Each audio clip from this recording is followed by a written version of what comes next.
tales that shake the ground, unveils a truth where lies abound. Politics, justice, social streams, he molds the chaos into dreams. No silence here, just the sound of change.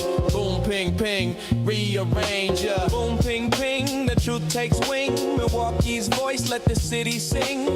Boom, ping, ping, hear the freedom ring. Sherwin's the king, or the airwaves kin. Through the static, through the noise, he amplifies the people's voice. Boom, ping, ping, like a heartbeat's call. He's got the wisdom to break down walls. Yeah. Da, da, da, da, da, da, da, da, da.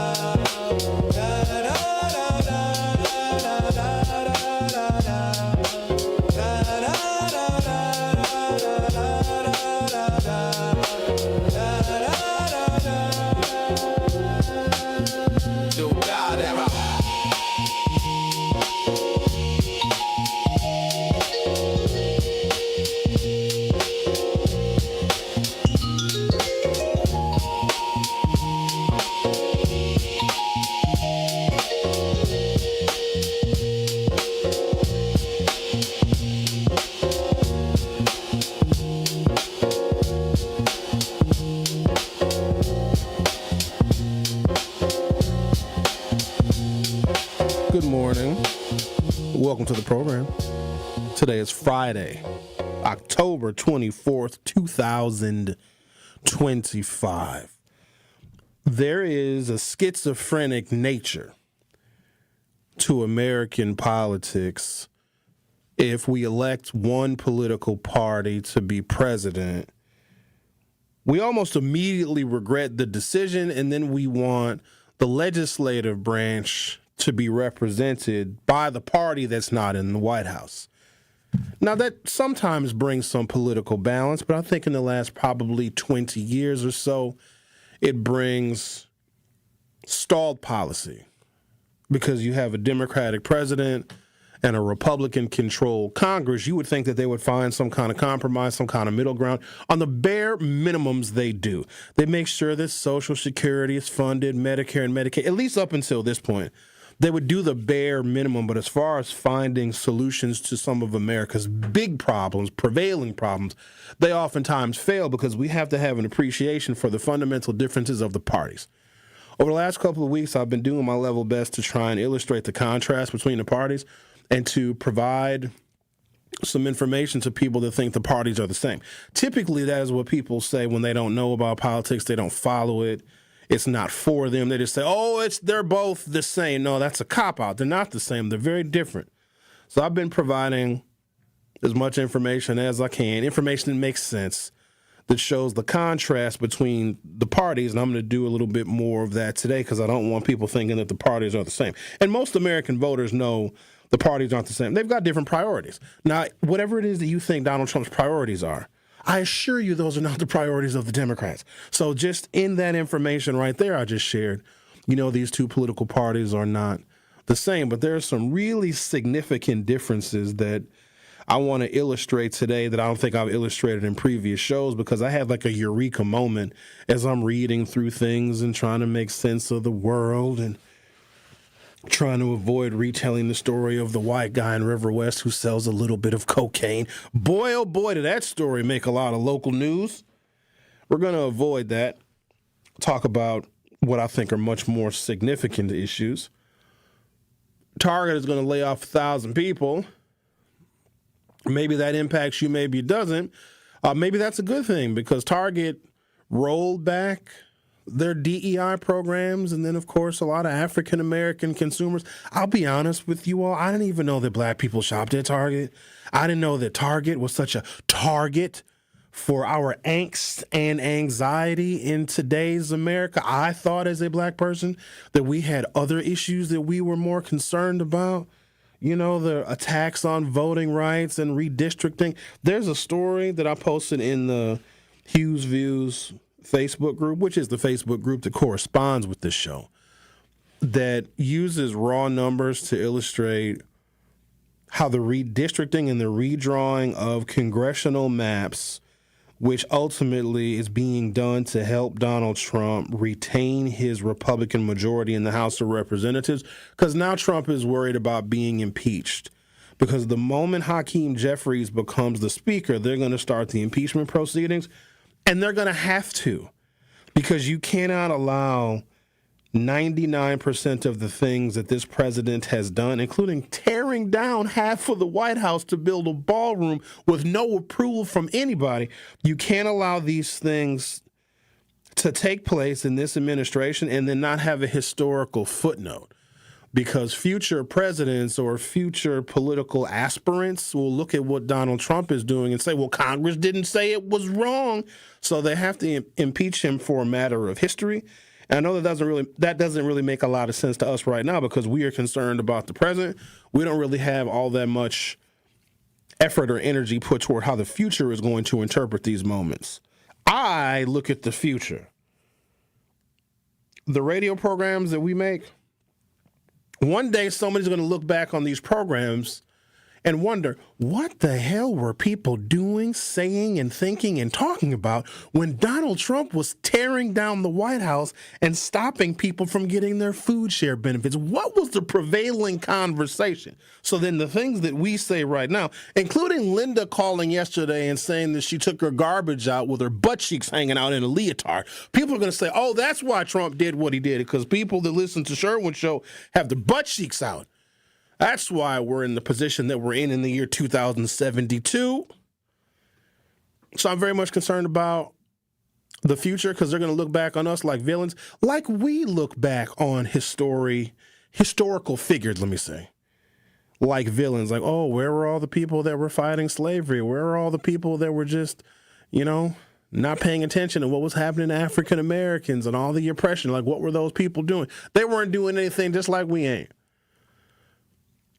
In Texas, every 400,000 white people get a vote in Congress, get a member of Congress, okay? For Latinos and Hispanics, it's 1.5 million. This is how they're reducing Latino and black representation in front of our faces, the clearest violation of the Voting Rights Act. And can I just say real quick? Let me just say this real quick.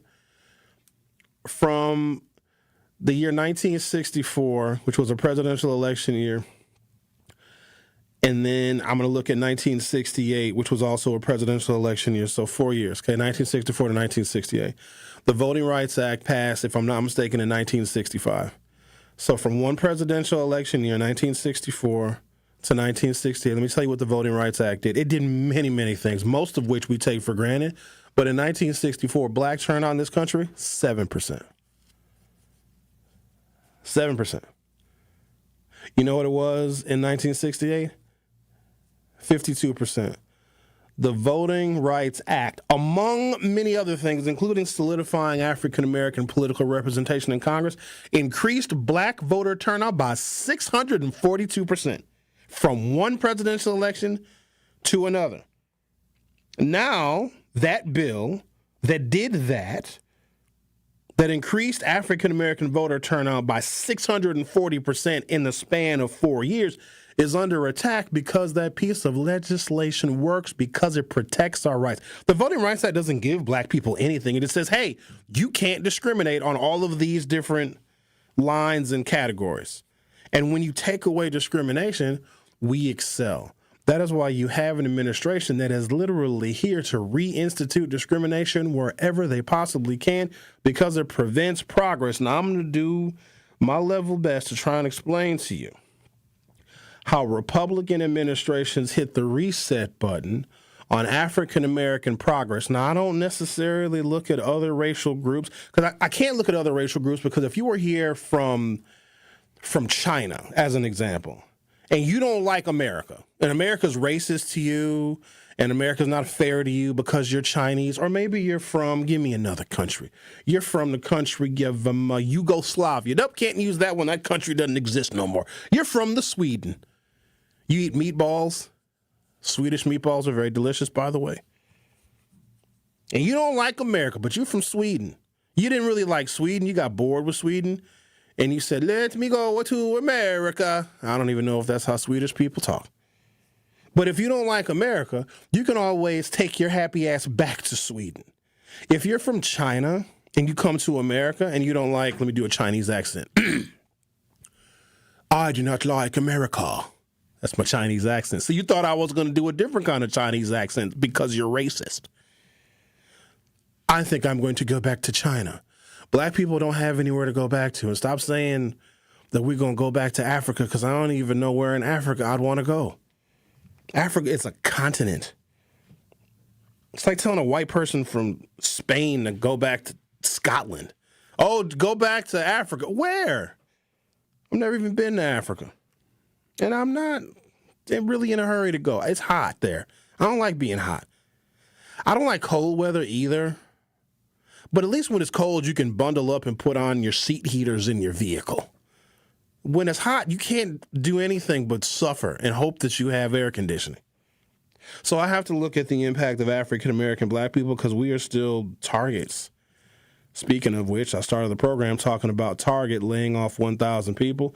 Very well could be a direct correlation to the boycotts, and people were real proud of themselves. We're going to boycott Target. I remember people posting things on social media most of the summer that Target's profits were down and foot traffic was down, and people were applauding that. Yay, Target is not doing well. Who you think they're going to fire? You ever thought about that for a second?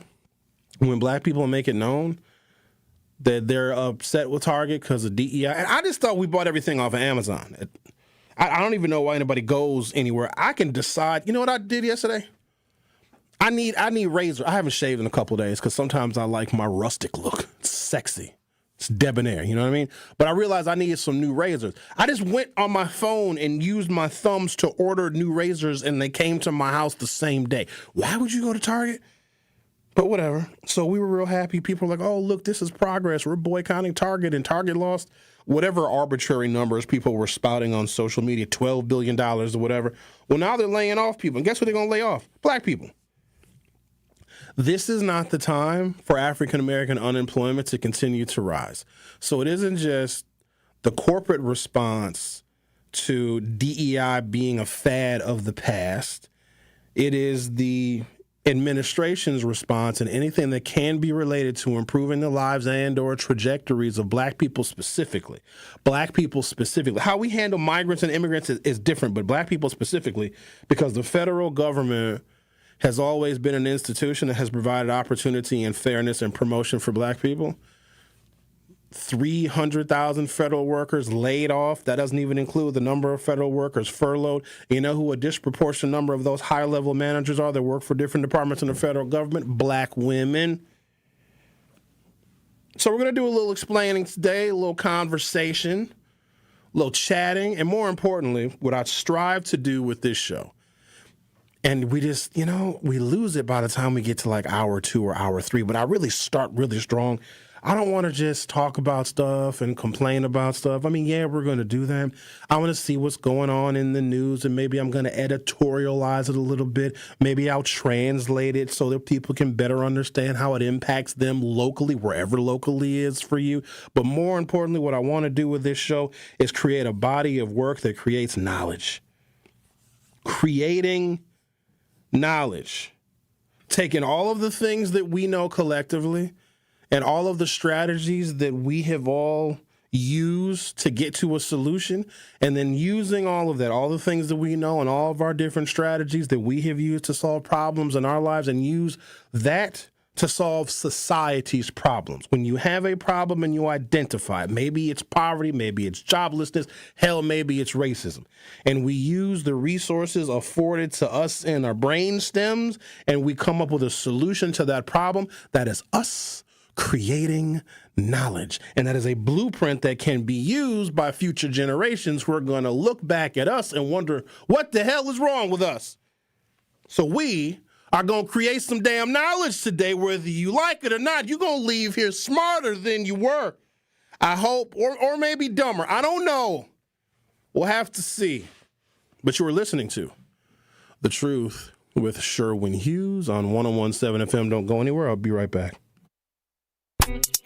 The Truth with Sherwin Hughes returns after this on 101.7 The Truth app, and 1017thetruth.com.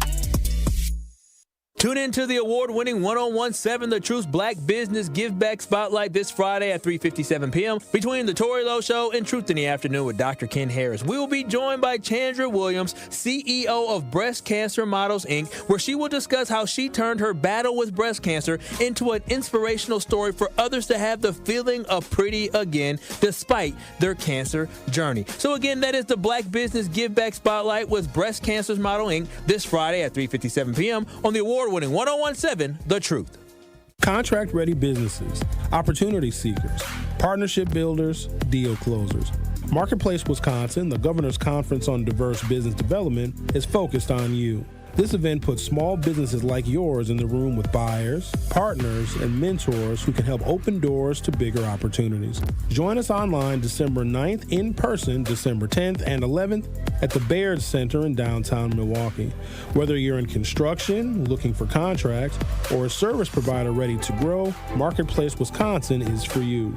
Meet one-on-one with government reps, corporate buyers, and resource providers. Small businesses like yours keep Wisconsin moving forward. Wisconsin Economic Development Corporation is here to propel your growth. So join them for Marketplace Wisconsin, the Governor's Conference on Diverse Business Development, December 10th and 11th. Register at marketplacewisconsin.com. That's marketplacewisconsin.com. Presented by WEDC. Let's look forward together. You are listening to The Truth with Sherwin Hughes on 1017 The Truth, The Truth app, and 1017thetruth.com.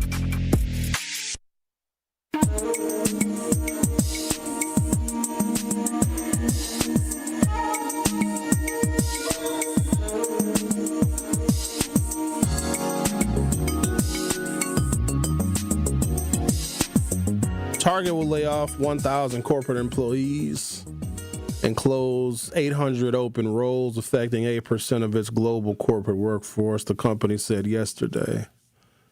The layoffs and changes, quote, set the course for our company to be stronger, faster, and better positioned for the future.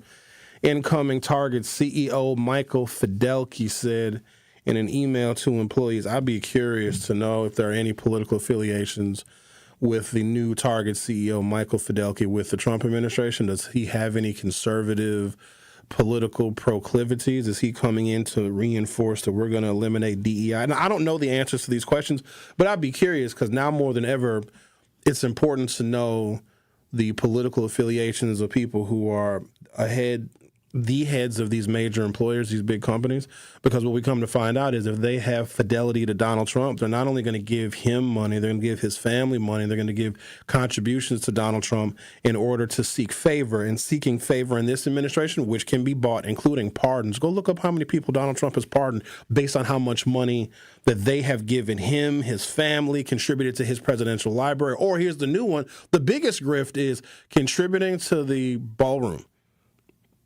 He doesn't care about the damn ballroom. He doesn't. Stop making it about the ballroom. He's not even, you think that he'd do big press conferences and he'd want everybody to see the renderings. Now, he held up like some paper, like, oh, we're going to build a ballroom. It's going to be very nice. No, the ballroom is a way in which Donald Trump can ask for money, because if you need something from him, if you need favor, it's ugly if you just give him money directly. Like, at least he knows that much. But he was like, oh, well, you can just contribute to this fund because we're building a ballroom. The ballroom is not going to be completed before the dude leaves office. It's a grift. Here's what's insane to me. The American people, we don't even care. At this point, people have we've surrendered to the crazy. Now, there's a few people that haven't. Either people have totally surrendered to the crazy and just kind of dismissed it as, oh, that's just Trump being Trump, or there are people that are more and more outraged every single day. And one of those barometers is the way the No Kings protests have exploded in attendance from, a couple million people. Then they did one, I think, June or July, which was 2.5, maybe 3 million people, 4 million at most. But the latest one was 7 million people. And it takes a lot to get people up and at them and out of the house and out there protesting. And 7 million people is a sizable number. Like, those are George Floyd level protests. But look what it takes, though. Look what has to happen in a society. How angry, how upset, how enraged people have to be to get their asses up off the couch and actually take to the streets. 7 million people is a lot of people. there's probably 30 or 40 million people that are just as angry and outraged, but they were not available, couldn't find a sitter, they didn't want to take their kids to the protest, they had to work, they're too old, et cetera, et cetera. So there's a growing movement, and I know that Trump is aware of that, but he's going to get everything that he can. He's going to grift as many people as he possibly can, get as much money as he can before the midterm elections. And I think they're preparing for that too, because if you're him, you know all the stuff you're doing wrong. There's Republicans in his ear every day telling him, hey, Mr. President, you know, the consequences for this are going to be pretty severe. So we're just going to let you know if you still want to proceed with asking foreign leaders and foreign dictators for cash payments in crypto for your quote unquote ballroom. There's going to be some consequences to that, Mr. President. We're going to lay out what the consequences are, but ultimately the decision is yours. That's how the presidency works, ladies and gentlemen. You appoint cabinet members and you appoint secretaries and you have your members of the Joint Chiefs of Staff and you have your person who's the head of the Pentagon, and they all have their information that they receive and their briefings and their intelligence, and they present that in cabinet meetings to the president. Hey, Mr. President, you know what's going on over in this foreign country? We have a covert war going on. Well, apparently some emails that you sent to that foreign leader have been leaked and it's going to go to the press. There's going to be some consequences, Mr. President. How do you want to handle that? And so he gets all of these different briefings, the president does, and they tell him what the consequences are. Here's what your options are, Mr. President. You can go this route or you can go this route. And that's how Donald Trump, how any president really runs the nation. You hire really smart people that gather information and briefing and intelligence, and you present the president with options. That's really what the presidency is. And then the president can pardon people and then sign a bunch of executive orders. So Trump is being made fully aware of the consequences of his actions. And he's proceeding in a way that still benefits him and his family and his wealth, right? And his friends.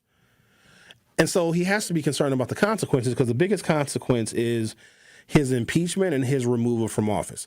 Meaning if the Democrats are able to create an identity that is more than just anti-Trump, it's got to be pro-something else. And if more people vote for Democratic members of Congress, that's also why Donald Trump is trying to reshape these maps with the help of complicit governors, so that he maintains his Republican majority in the House of Representatives, because if he loses it, that's going to be one of the consequences. They're also going to say, oh, well, there's a lot of crime, and he said crime is going down. But if you put the military in those cities, it doesn't take anything for those same members of the National Guard or whomever to federalize our elections in 2026. It does not matter the votes that are cast. The only thing that matters is who counts those votes. And so if you can convince the American people who are scared to death of their own shadow that there's a lot of crime in a bunch of cities, and we can be okay with sending the U.S. military to patrol American streets, then the military just kind of stays there and they get comfortable. And oops, we have an election going on. Well, we got to make sure there's no voter fraud, because, you know, the Republicans have done a fantastic job of painting Democrats as people that commit voter fraud. You know where that comes from? The success of the Voting Rights Act. There are some conservatives in this nation that are on their third generation of pearl clutching, that African Americans actually vote and actually can get people elected, that they think it can only be fraud. Because remember, they did everything they could, including, it's the most important thing that they did to stifle black suffrage, was the invention of the KKK. They are a murderous, terrorist organization that have essentially been around for 160 years untouched, still not really listed as an official U.S. terrorist organization, that was created to scare and to intimidate black people away from the polls. So then when you have the Voting Rights Act signed in 1965, and then from 1964 to 1968, you have a 642% increase in black voter turnout. That can only be fraud. Like, what do you mean? We've hung these people. We've killed them. We've burned crosses on the yard. How on earth are they voting and electing people? Because you got to remember, a lot of the oppression that was created to stifle black progress was created through policy. So if black people elect the policymakers, maybe, just maybe, when we elect our policymakers, when our voter turnout goes from 7% to 52% in the span of one presidential election, maybe we will do to them what they have done to us. Now, they know damn well that we're not going to do all that because it takes too much time, effort, and energy to hate. And we're just trying to get ourselves together. You know what I mean? We ain't worried about these white folks, but the white folks is worried about us. That's why they also don't want to teach our history because they feel really, really bad about it. It doesn't mean they're going to change anything. But you have to stifle this access to power, because if you control the power and the policy and the politics, you know what else you control? The money. Cha-ching! Ricky, we need a cash register hotkey. So find one, I guess, however you guys come up with hotkeys, because for the next few months, it's all going to be about the money. So I was telling you guys about Texas. Let me finish that little conversation. Let me take a break and get into some details I want to share with you about how Republican administrations hit the reset button when they get elected. So in Texas, with these new maps, they were designed and drawn illegally and unconstitutionally to create more Republican districts in a state that will have more Democratic voters. The problem is the way they draw the districts. It's really weird, like calculus, how they do it. So even if you have more overall Democratic voters in a state, you can draw maps that dilute a Democrat's ability to get elected, because a lot of Texas is country and rural and evangelically conservative. And what you do is you mix those country, rural, backwoods, no teeth, eating roadkill folks in with a district that might be partially urban and have a lot of other African-American leadership. And what happens is when you pack that district with all those Republicans and conservatives, the Democrats in that district are diluted. So in Texas, every white person in Texas gets a congressional representative for every 400,000 people. For Latinos and Hispanics, they get a member of Congress for every 1.5 million Latinos. For black people, it's something like 2.5 million. Do you understand that? Every 400,000 white people in Texas get a member of Congress. It takes 1.5 million Latinos to get that same single member of Congress. It takes about 2.5 million black people to get that same member of Congress. There you go. That is as egregious as it sounds. And that is the kind of things that was happening before the Voting Rights Act was passed. In fact, representation drawn like that is one of the reasons why the Voting Rights Act was created in the first damn place.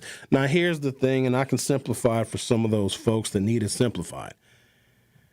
If the Republicans just created decent, honest, and fair policies and had like really good competing policies that could best the Democrats, they wouldn't have to cheat. They wouldn't have to cheat. And that's cheating. That's voter fraud. If they created policies that were tolerable, palatable, and looked at American problems as problems for everybody here, because we as Americans got to be competitive with the Indians and the Chinese and the people in the Hong Kongs and the Bangladeshis and the Japans and the Mexicos and the Canadas and the South Americas and the Argentinas and the Spains and the France. We got to be competitive against all of them, but we're too busy fighting one another. Take a break, come back, do a little chit-chatting with you guys. Got some more information I'd like to share, especially when it comes to prices. I know that the price of eggs was on everybody's mind literally a year ago.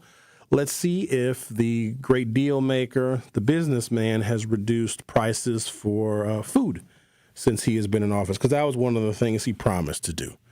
You're listening to The Truth with Sherwin Hughes on 101.7 FM. I'll be right back. The Truth with Sherwin Hughes returns after this on 101.7 The Truth app, and 1017thetruth.com. The WIAA football playoffs is here, and you know what that means. Win or go home. Tune in this Friday night as the 7th-seeded Marquette Hilltoppers begin their quest for a state championship as they travel to take on the 2nd-seeded Sussex Hamilton Chargers. The football action kicks off at 7 p.m. on the award-winning 101.7 The Truth. Marquette Hilltoppers football is presented by Gruber Law Offices and sponsored by Left's Lucky Town, C.G. Schmidt, Capital Insurance Agency, Boyle Fredrickson, Annex Wealth Management, Magic Productions, and Burghardt Sporting Goods. Tip-Off Week is more than just the start of Bucks basketball. It's the start of a new season of memories. The raucous crowd, the thrill of every bucket, and the spectacular moments you'll talk about all year long. Whether you come with family, friends, or coworkers, we're all in for cheering Fear the Deer. Nothing compares to the energy of Bucks basketball at Fiserv Forum. Don't miss your chance to be a part of the action from the very beginning. Get your tickets now at bucks.com/tickets. That's bucks.com/tickets. Coming with straight truth. Corey, I love you. I love you. I love you. I love you when I first started hearing your voice. And what you're doing, in the words of T-Pain and Gorilla, I love it. Thank you, brother. Bless. Hey, I'm down with you, man. I missed your last gathering, but the next one, I'm going to be there, and I'm going to make sure I introduce myself because, hey, you're God in all circumstances. Catch the Tory Lowe Show every weekday from 1 p.m. to 4 p.m. Never miss a moment of The Truth with Sherwin Hughes on the new 101.7 The Truth. Violence is a tool. Violence is a tool of oppression. It's a tool of subjugation. It's a tool of manifest destiny. Let's not say all of a sudden, oh, hip-hop music is why people are right. No. Y'all know how America was discovered? Murder, slavery, human trafficking.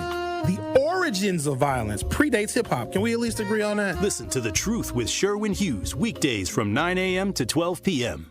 Tap into the best power hour in radio in Milwaukee. Drop my pants. I had to make sure I wasn't seen. You know, I don't want nobody to get surprised. This is a sick Negro. I'm just a real one. I peed again, came on back. I said, what y'all been doing? We've been out here for 3 hours. Y'all ain't peed yet? Just sitting here, we playing beer pong, and y'all sitting here peeing next to me? I'm still itchy today. Thinking something wrong. Am I the only one that's astonished by this? Catch Truth to Power with Kyle Wallace every weekday from noon to 1 p.m. on 101.7 The Truth and The Truth app. Your expression on your face, that's got to me. And the man wasn't lying. What you mean the expression on my face? How can you see my face? You listening to me on the radio, man. No, I'm watching you on YouTube, too. Oh, all right, then. You're an old man, and you know about YouTube. How old are you, Adam? You about 85. 83. I'll be dipped. How blessed are we to have you? Watch all your favorite 101.7 The Truth shows by subscribing to 101.7 The Truth on YouTube. You are listening to The Truth with Sherwin Hughes on 101.7 The Truth, The Truth app, and 101.7thetruth.com.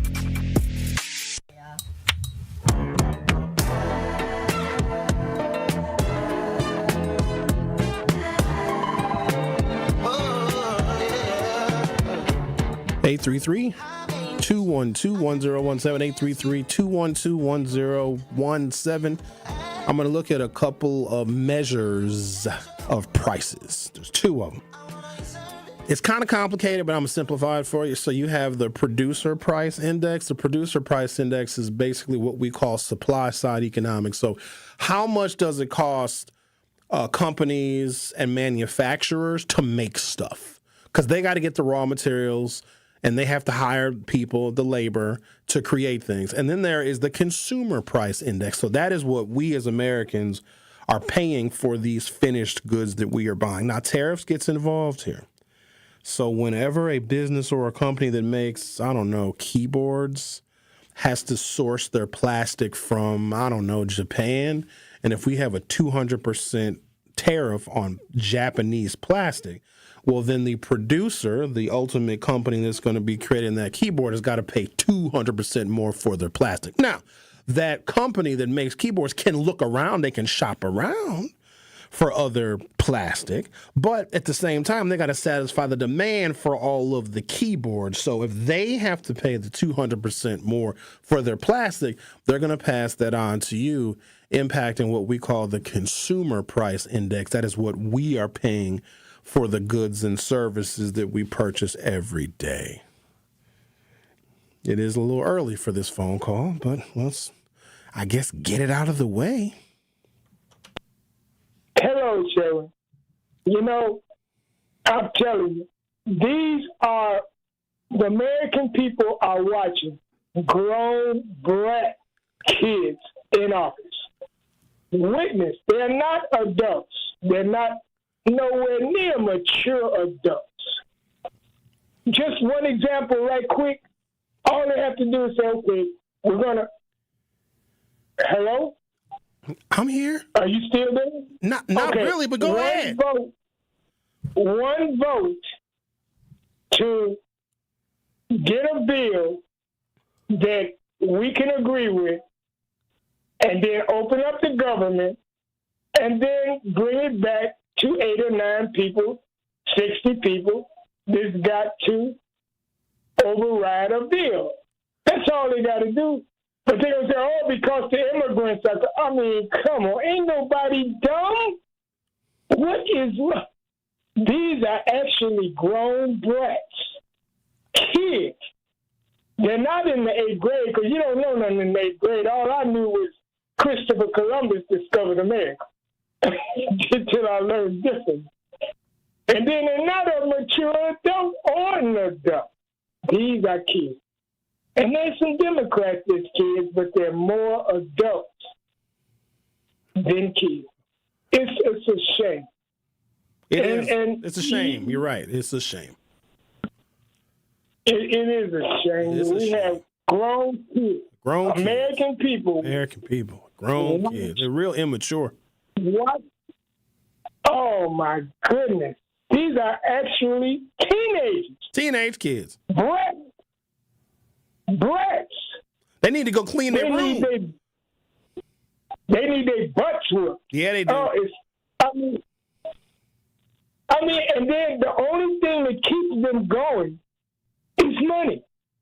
How you going to get money, and you're the Congress, but then you're going to shut the government down, and some people ain't getting no money?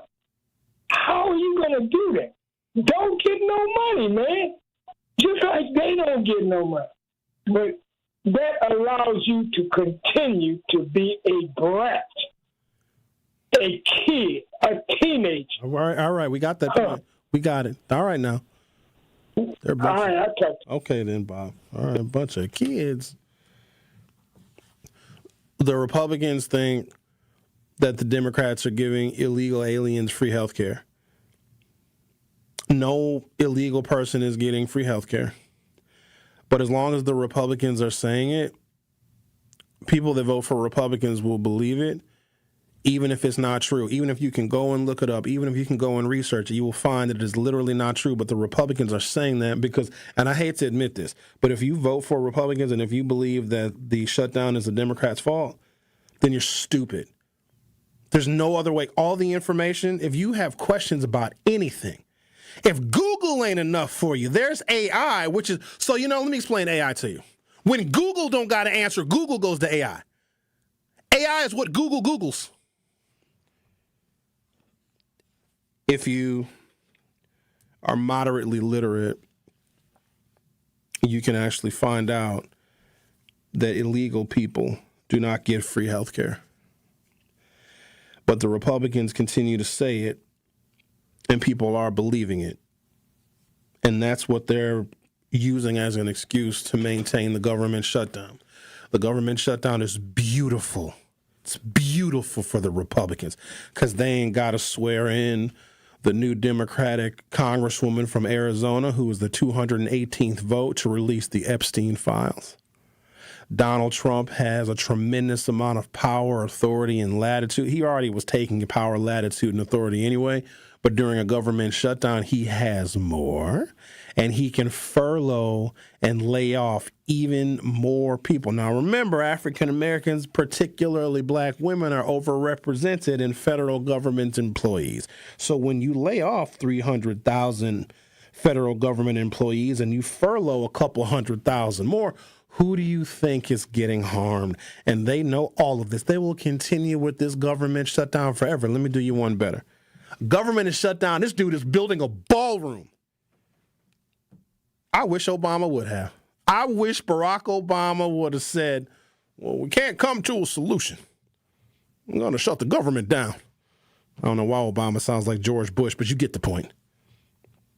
And at the same time, I'm going to tear down most of the White House. Build a ballroom so I can dance. So I can do the Cupid shuffle. Now the ballroom is not going to be built till after I leave office. But while the government is shut down, I'm going to wave in your face a $250 million ballroom. This is why people went and protested last Saturday. And it's just right in front of our faces. It's so crazy. It's the Jeffrey Epstein stuff. They're worried about that because Trump might have authored a couple of chapters of the Epstein files. Today on Jeffrey Epstein Island, I had a wonderful, wonderful time of a 13-year-old girl feeding me grapes and waving one of those big fans. You remember in the movies where somebody laying like a king and they laying wearing a loincloth and somebody's got a big fan? Like there's a woman scantily clad just waving some ostrich feather fan. That's Trump wearing a loincloth.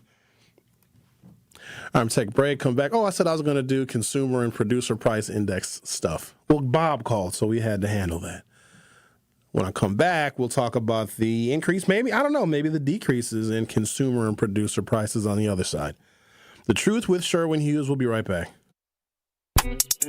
The Truth with Sherwin Hughes returns after this on 101.7 The Truth, The Truth app, and 101.7thetruth.com. This is 101.7 The Truth's Kyle Wallace, and I am Milwaukee. I take great pride in being a 414 boy and representing the city that I love. The great memories I have of going to Northtown Cinema to see movies with family and friends, to going to Capitol Court to see the Black Santa Claus, this city has helped shape me into the man that I am today, and I pledge to utilize my voice as a way to advocate for you in our community. Join the home of Milwaukee's realest conversations where you can speak your truth. We are the award-winning 101.7 The Truth. Milwaukee Black Talk. Ever had a question about local services, neighborhood events, civic engagement, or ways to get more involved in the community and just didn't know who to ask? That is where 1MKE comes in. 1MKE is a nonpartisan coalition helping Milwaukee residents to find trusted information and easy opportunities to get civically engaged. Want to plug into a neighborhood event, find community services, give back through volunteering? 1MKE is here to help. Learn more and get involved and fill out their community feedback survey at 1MKE.org. That is 1MKE.org. We are 1MKE. Gruber Law Office. One call, that's all. One call, that's all. One call, that's all. One call, that's all. One call, that's all. Gruber Law Offices. One call, that's all. One call, that's all. Join us for the Greater Milwaukee Urban League's annual Black and White Ball on November 1st at the Bear Center. This elegant evening supports vital programs in employment, education, and economic opportunity for our community. Enjoy an unforgettable performance by national recording artist Sean Hinton and step out in your finest black and white attire and be part of something transformative. It's not too late to be a sponsor or reserve your seats by visiting gmul.org. That is gmul.org. The Black and White Ball. Building brighter futures together. Tracy, going back to the process, and as it relates specifically to the partnership that Old National Bank has with Housing Resource, what does the process consist of when coming through this program? It's a referral process. We work with clients that first-time homeowners that may not have the counseling that they need. They may not have the equity, the down payment that they need. So we refer them to our partners like HRI or Housing Resources, Inc., because we recognize that those organizations, they have the resources, they have the tutorial documentation and all of those things that are necessary for first-time homeowners that don't know the process, may not know the system, may not know what's required for home ownership. So working with Housing Resources, Inc. and other partnerships that we have like through WIDA has been very, very advantageous, not only for us, but also the organizations, but also for the community. You are listening to The Truth with Sherwin Hughes on 101.7 The Truth, The Truth app, and 101.7thetruth.com.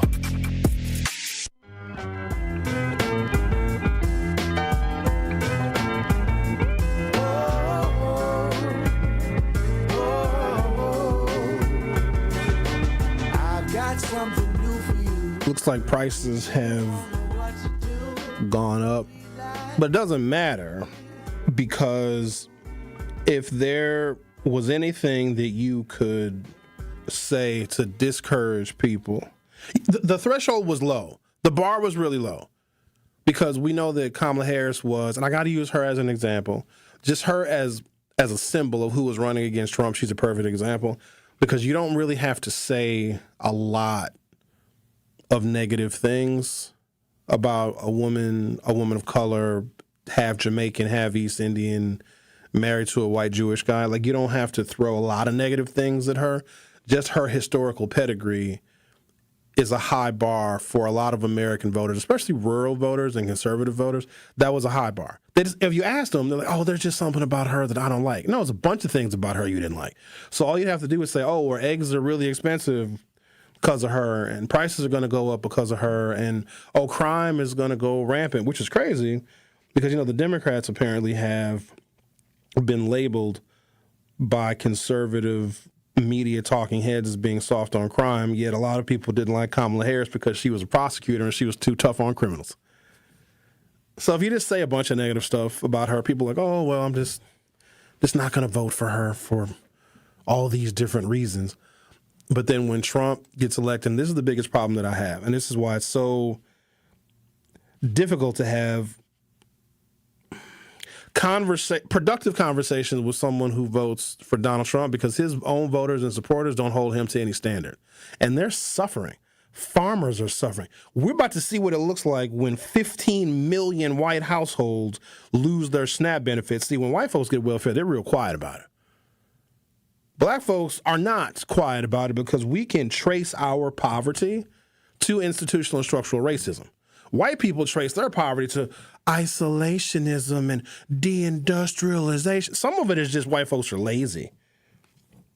But we're going to see what this actually looks like. And they're not even, the people that voted for him for honest and good reasons, they weren't going to vote for Kamala Harris because they don't like her policy. She was a Democrat, whatever the case may be. But they voted for Donald Trump because they really thought that when it came to economic matters, his business experience would help them. Those are the people that are suffering the most, and yet they are still staying silent. That's the part that I don't get, because Americans love their freedom and we love, controlling our own destiny, but we'll succumb to a dictator that is literally stealing food out of your kids' mouths and stay silent. Y'all voted for him. You have every right to protest him and to be angry with him. And that doesn't make you a crazy liberal. If you have an issue with how the person you voted for is executing the law, you're supposed to be the first ones to speak up because he is making you look stupid. Now here's the good news. America's fat. Cut these SNAP benefits. We're going to lose millions of pounds. We're going to look good. We're going to be able to fit in. You got them jeans. They're tight. You don't want to wear them because the button might fly off as a projectile. Them jeans that you got. A couple months of these SNAP benefits being cut. And them jeans going to fit you real good. From the start of the Trump administration, January 20, 2025, through the most recently published national data releases, consumer inflation moved up in the United States of America. The consumer price index moved from an index of 317.671 in January 2025 to 323.976 in August. Now, remember, we're not getting information from the Bureau of Labor Statistics because it's shut down, which is also good for the Trump administration, because what's happening is unemployment is going up, but we're not getting the data because the Bureau of Labor Statistics has been furloughed. This is also very good for the Trump administration, because if people are getting current jobless data, the panic would start and the stock market would plummet. Right now, Wall Street is just reacting to what is happening in its immediate wake, not responding to unemployment claims going up. They are, we just don't have the data. Joblessness going up, unemployment going up. Wall Street would respond to that. And so this great stock market bubble that we're in the middle of will pop as soon as the government reopens. Food inflation rose moderately. Meats experienced the largest food subgroup increases since Trump took office. Direct official October 2025 versus October 2024 comparisons are difficult to compute because the Bureau of Labor Statistics is currently shuttered. Producer prices, January 2025, up 3.5%, up an additional 2.6%, so that's a total of 4.1% in the last calendar year. Grocery prices, food at home, since January, up 2%, up an additional 2.7% over the year, so that is 4.6%. So since Joe Biden's last year in office, the prices of everything is going up.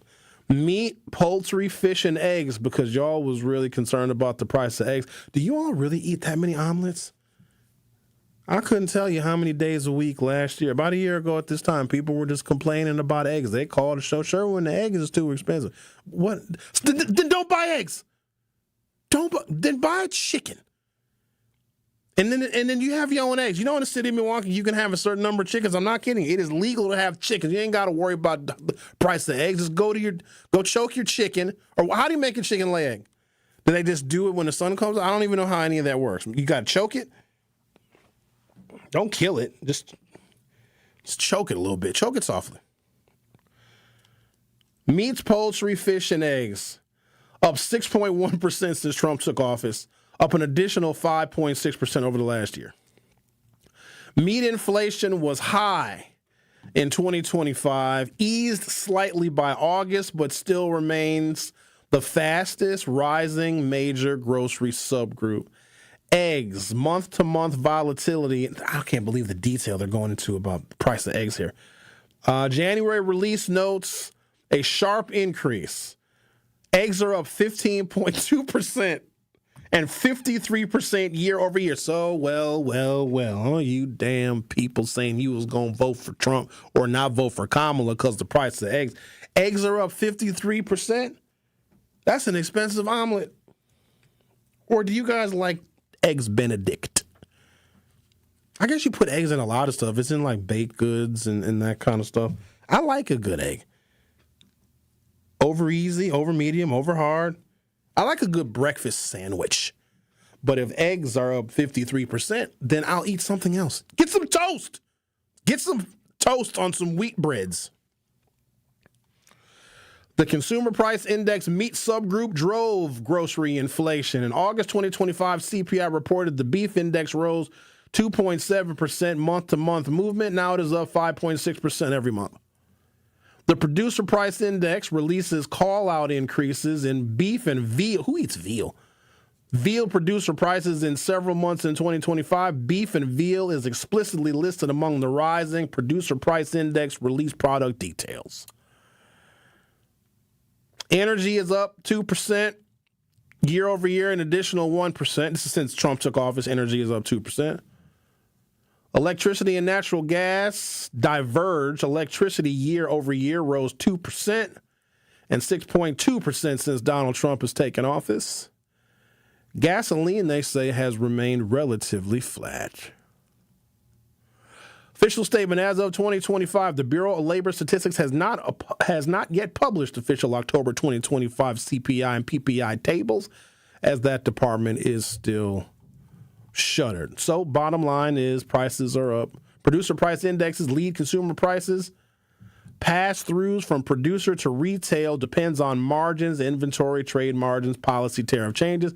But the producer price index is up between 3.5 and 2.6% since Donald Trump has taken office. So what manufacturers are paying for their materials is increasing, and then that, of course, is being passed on to us, the consumers, plus those manufacturers are adding their profit as well, adding up to, let's just say, bad economic policy. I'm going to take a break. When I come back, I'm going to talk about the real reset button that America does when we go from a Democratic administration to a Republican. The Truth with Sherwin Hughes will be back for hour 2. The Truth with Sherwin Hughes returns after this on 1017 The Truth, The Truth app, and 1017thetruth.com. Come in with straight truth. Everything got a message. I'll say this. Y'all can't be tired if y'all still messing with the negative energy. Every day I get on and say, the power of the tongue. Your impulsive negative thoughts, reacting, and these kids watching you reacting all wild and crazy. The programming you watching on TV, the music. And now, like Security Mike said, it's popular to pop somebody. It's popular now. And these kids coming back, they coming back to somebody's house. They coming to eat a meal at somebody's house. They hanging out with somebody in the neighborhood who got a house, who paying the rent. They hanging out with you. They may be your relative. They may be your buddy. That social acceptance is there. Understand what I'm saying? So when we really tired, we gonna cut it off. We gonna stop it. Tune in to all your favorite 1017 The Truth shows all day, every day by downloading the Truth app. Life's better with American Family Insurance because we know you love working weekends. If it means working on your dream home, both inside and out. And we're here to help protect those dreams so you can enjoy peace of mind. Save up to 40% when you bundle home and auto. American Family Insurance. Get a quote and find an agent at amfam.com. Products not available in every state. Some exclusions apply. American Family Mutual Insurance Company SI and its operating company 6000 American Parkway, Madison, Wisconsin. Our children deserve a real chance to make it in life, and a good education is a passport to opportunity. At City Ford Collective, we're working to make sure there's a great Milwaukee school for every Milwaukee family, because more good options lead to better outcomes. And who doesn't want that? Together, we can give every child the foundation they need to thrive, and a stronger future for kids means a stronger future for Milwaukee. To learn more about our mission, visit us at cityfordcollective.org. That's cityfordcollective.org. How is it possible for somebody to be found guilty of something and serve no jail time? How is it possible that someone can get a first offense misdemeanor when it comes to marijuana here in the state of Wisconsin and can face up to 6 months in jail, but two men who are convicted of murder get probation? This is not what justice is about. Why does this keep happening, Truth Nation? And why does it always seem like black people die and we don't get the justice that we deserve? How should we react to this? If you commit a crime, you must do the time. If you take somebody's life, you have to pay the cost. I don't care that it was an accident, because it does not make sense to me how someone can be murdered and somehow they get no time. Even if you accidentally kill somebody, you are still a murderer, especially when you plead guilty to felony murder. Marijuana will get you more time in jail than killing somebody, especially when it comes to a black man here in America, unfortunately. Catch Truth to Power with Kyle Wallace every weekday from noon to 1 p.m. on 1017 The Truth and The Truth app. You're listening to the new 1017 The Truth, founded in partnership with Associated Bank. Your money works here. 1017 FM, 1510 AM, WGKB Waukesha, and W269DL Milwaukee. A locally owned Good Karma brand station. You are listening to The Truth with Sherwin Hughes on 1017 The Truth, The Truth app, and 1017thetruth.com.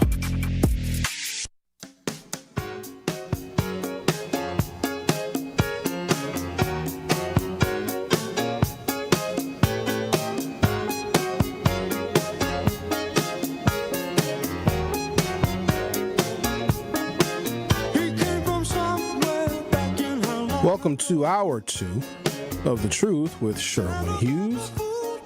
Oh, this is a fitting song. What a fool believes. This is amazing that even in the year 2025, it's just the stupidity of people. At this point, it's got to be, is it a conspiracy? Is it intentional? Like, I don't know what it is. How are there people that are still saying in the year 2025, oh, Sherwin, you know, it's the Democratic Party that started the KKK. Like, do you realistically think that the same Democratic Party that put billions of dollars behind Kamala Harris and Barack Obama is run by the KKK? Like, you can't be that stupid. And if that is the best argument that you have in modern day America to try and, like, make a black person feel stupid because they vote for Democrats, you're an idiot. How do you even, like, use a cell phone with that level of stupidity? I'm being serious. Like, I don't even know how people function. Like, the world is complicated. I'll come to find out that the U.S. Constitution is written at, like, a freshman year of college reading level. That's why most people don't know what the hell is in it. Most major publications in this nation cannot be written at much higher than an 8th grade reading level because something like 60% of the American people won't be able to read it. Let me be clear about this. About half of this country is functionally illiterate. Meaning they can read, they can get by, they can sign their name, but complicated text. Here's another example. Referenda.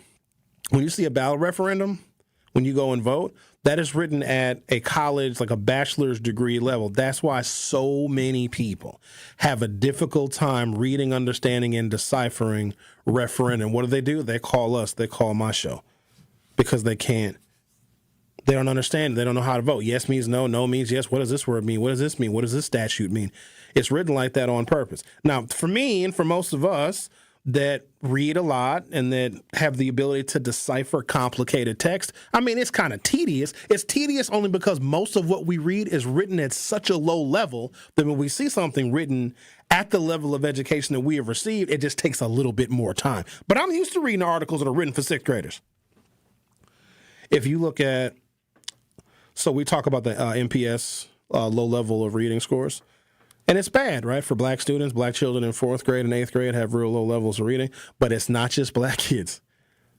It's across the board in this country. And if you don't have a job or a vocation or a career that is contingent upon you reading at a very high level, then you can go on in this society and be functionally illiterate.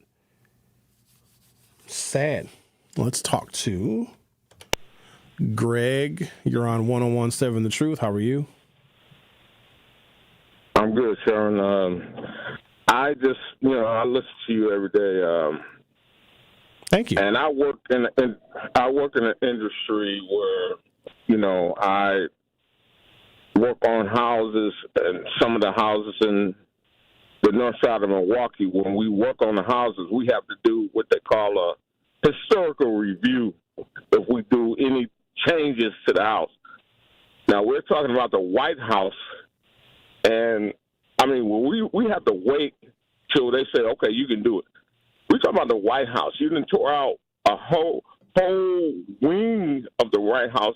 This man, if you wanted to do that, you couldn't put that without destroying part of it. You couldn't put it separate. And it's incredible that this is going unnoticed. I don't see how you can do that. He can't, but nobody's going to stop him. You know what that's like, Greg? It's like this. It's like let's say you work for a company or a business and they got a big old 3 or 4 story building somewhere downtown. And maybe you have a pretty high level position at this company, this business, this 3 or 4 story building downtown. That's like you coming in on Monday with a wrecking crew saying, yeah, I'm going to add an addition onto the building that I work at, but don't worry, I'm going to pay for it. That's exactly what he's doing. He's like, oh, no, I'm going to pay for it so nobody can stop me. He's only a temporary occupant of that damn house. And because he is getting money from other people that want to cater, basically Donald Trump is accepting bribes and disguising it as, oh, we're building a ballroom with these private donations. Donald Trump is getting money from criminals, from convicts, from people that want to buy pardons, and from foreign leaders. And they're saying, oh, we're using this money to build the ballroom. No, he's putting that money in his pocket. But no, you're right. I'm surprised that more people aren't outraged by it, but nobody's going to stop him. I can't believe it. And another thing, we know that black hands put the White House where it is. I think he is so deep and diabolical that, hey, I don't want nothing some ends touch. Could be. Thank you, Greg. It is. All right, now. Appreciate your call. He said, I don't want to live in this house this N-word's touched. The White House was built by slaves. You guys know that? In fact, it's the only damn thing in Washington, D.C. that's built with quality. Look at that building. It is awe-inspiring in its beauty. Now, I ain't never been in it because I think they know better than to let me in the White House. I've been up to it now. I've been up to that fence, that big iron gate. It's a big, and you put your hands on the iron gate and you just grab it and you put your face through the slats in the gate. I've been up to the White House. They ain't let me in now. My name wasn't on the guest list. Oh, it's a beautiful piece of architecture. It's so historic. It really is fascinating. It is awe-inspiring when you think about all of the history that came out of that building, both positive and negative, and the fact that he is tearing it down. So he was asked some questions, which he, of course, is deflecting, but then his press secretary, Caroline Leavitt, was basically grilled on why the president is doing this, where he got the approvals from, this, that, and the other. And then Caroline Leavitt was like, well, Barack Obama built a basketball court. You know what Barack Obama did? Put 2 hoops up in the tennis court that nobody was using. Barack Obama had 2 basketball hoops put up on the opposite ends of the tennis court so that he could have shoot-arounds, so that foreign leaders could come and have fun. But you know who used that? The press, the White House press corps, and kids. When kids would get invited to the White House, sometimes Barack Obama would come out there and do a shoot-around with them. He put up 2 damn basketball hoops, and Caroline Leavitt was like, well, Barack Obama built basketball court. Here's what else they asked Caroline Leavitt. You need to be afraid of this. They said, Ms. Press Secretary, what is stopping the president from tearing down historical monuments in Washington, D.C. and putting up monuments of himself? She paused.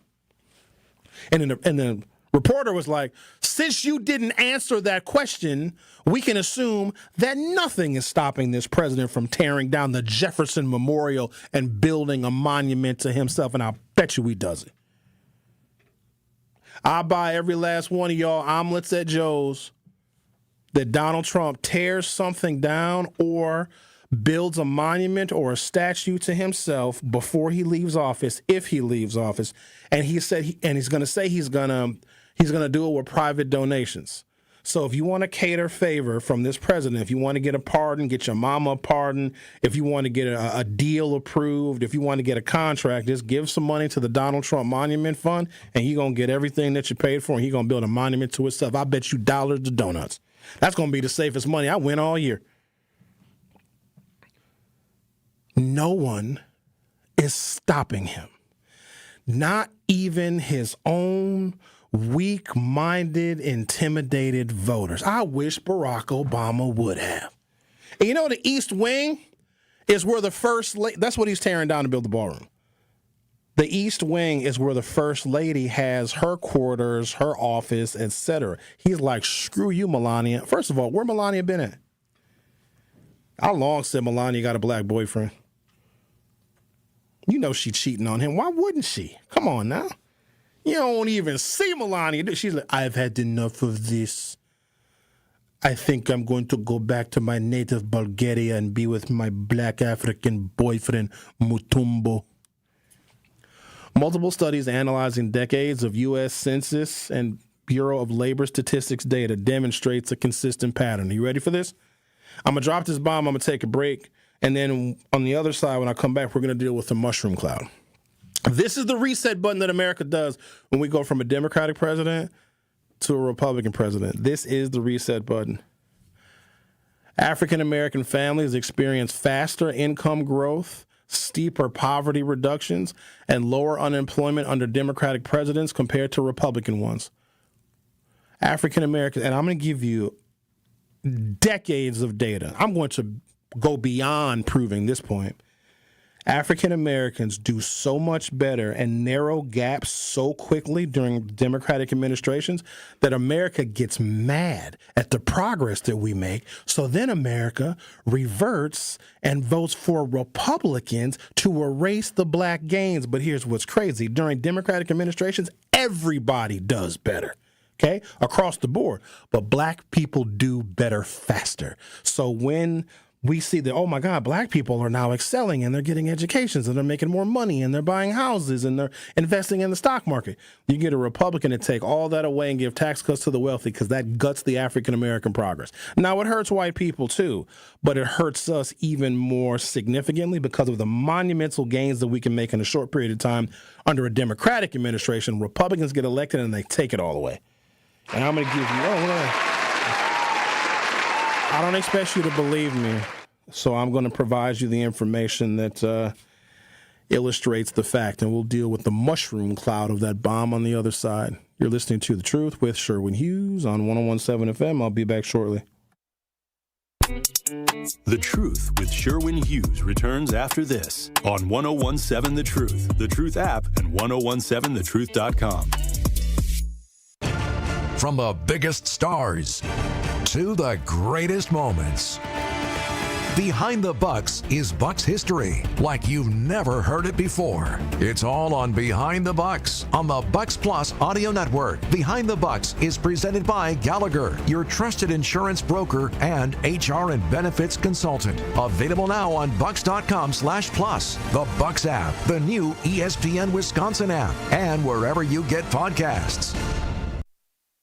The WIAA football playoffs is here, and you know what that means. Win or go home. Tune in this Friday night as the 7th-seeded Marquette Hilltoppers begin their quest for a state championship as they travel to take on the 2nd-seeded Sussex Hamilton Chargers. Football action kicks off at 7 p.m. on the award-winning 101.7 The Truth. Marquette Hilltoppers football is presented by Gruber Law Offices and sponsored by Left's Lucky Town, C.G. Schmidt, Capital Insurance Agency, Boyle Fredrickson, Annex Wealth Management, Magic Productions, and Burghardt Sporting Goods. Are you ready to live your most radiant life? Join AARP's Luminous Life, a celebration of wellness, empowerment, and community for African American women ages 45 to 65. Discover expert tips on healthcare, hair care, and wealth building, all in one uplifting experience. Visit aarp.org/Milwaukee to register for the October 25th event in Milwaukee and shine from the inside out. Luminous Life, because every woman deserves to glow. Visit aarp.org/Milwaukee for more information today and to register today. That's aarp.org/Milwaukee.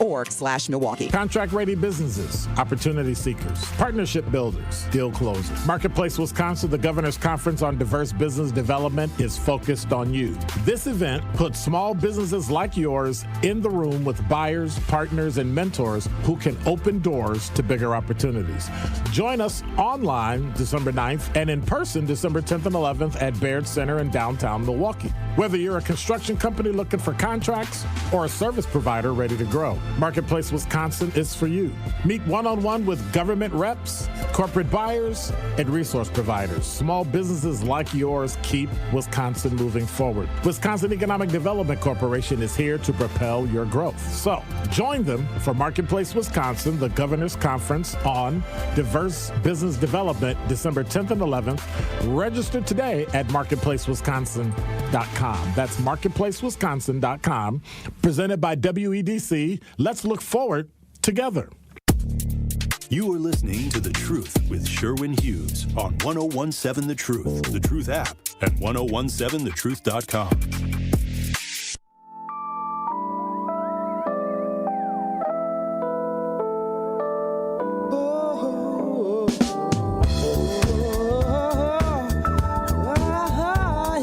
Don't you know that you blow my mind, honey? You're sweeter than anything. I need you. Multiple studies analyzing decades of U.S. Census and Bureau of Labor Statistics data demonstrate a consistent pattern. African American families experience faster income growth, steeper poverty reductions, and lower unemployment under Democratic presidents compared to Republican ones. Now you see a renewed motivation to stifle Democratic policies, to get rid of the Affordable Care Act, to roll back tax cuts for the middle class. You know what's crazy in all this? All Donald Trump had to do was cut taxes for middle income people. And he'd be able to get away with even more, but he don't even care. He's screwing over farmers. Like, oh, yeah, we're going to go buy beef from Argentina. Do y'all know what the hell that means? All right, so beef prices are gauged internationally, right? The price, I have some details. I got way into the weeds this morning because cattle and beef the index is per 100 pounds of beef. So if the United States is going to use American taxpayer money, this is so screwed up. It's so screwed up.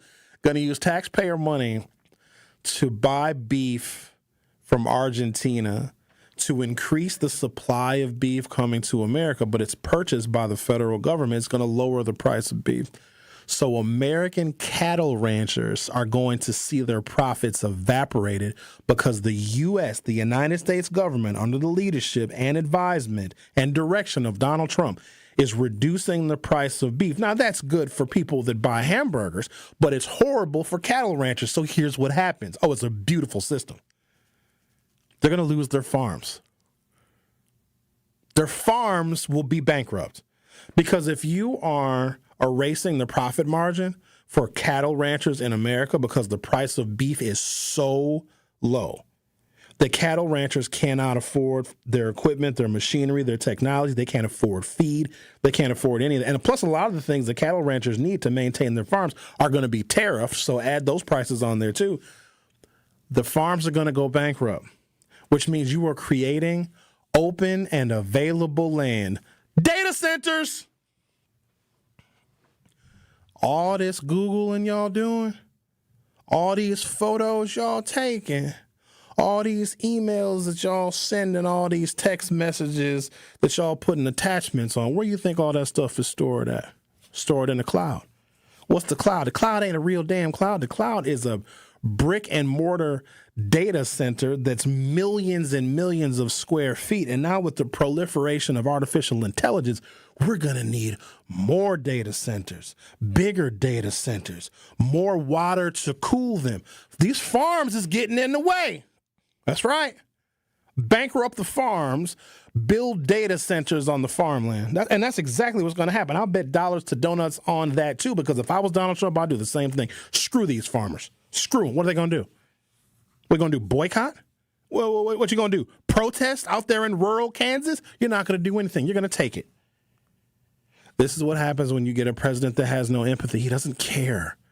Doesn't bother him. This dude is building a ballroom in your face. In about 7 days, some of my fellow Americans are not going to be able to eat. And Trump will be picking out chandeliers and fixtures. The median family income for African Americans, the annual change with a Democratic administration, on average, African Americans make $1,005 more per year. Republican presidents, that is $335 in additional income that black people make. That is a net positive of $670. The number of black children that live above the poverty line in Democratic administrations, it is plus 1.69 points. In Republican administrations, it is minus 0.1 points, a positive 1.70 point increase when a Democrat is in office. The percentage of black Americans employed, 0.39 points. In Republican administrations, it is negative 1.2 points. That is a positive 0.15 increase when a Democratic president administration is in the White House. The black to white income gap, it narrows by, well, they're using a measure of 38 when a president is Democratic. It widens by 545 when a Republican is in office. The net difference is negative 583. So we have an increased income gap when a Republican president is in office versus a Democratic president. The black-white child gap, it narrows by 1.57. With a Republican administration, it increases by 0.07. That is a minus 1.64 gap created by the Republicans.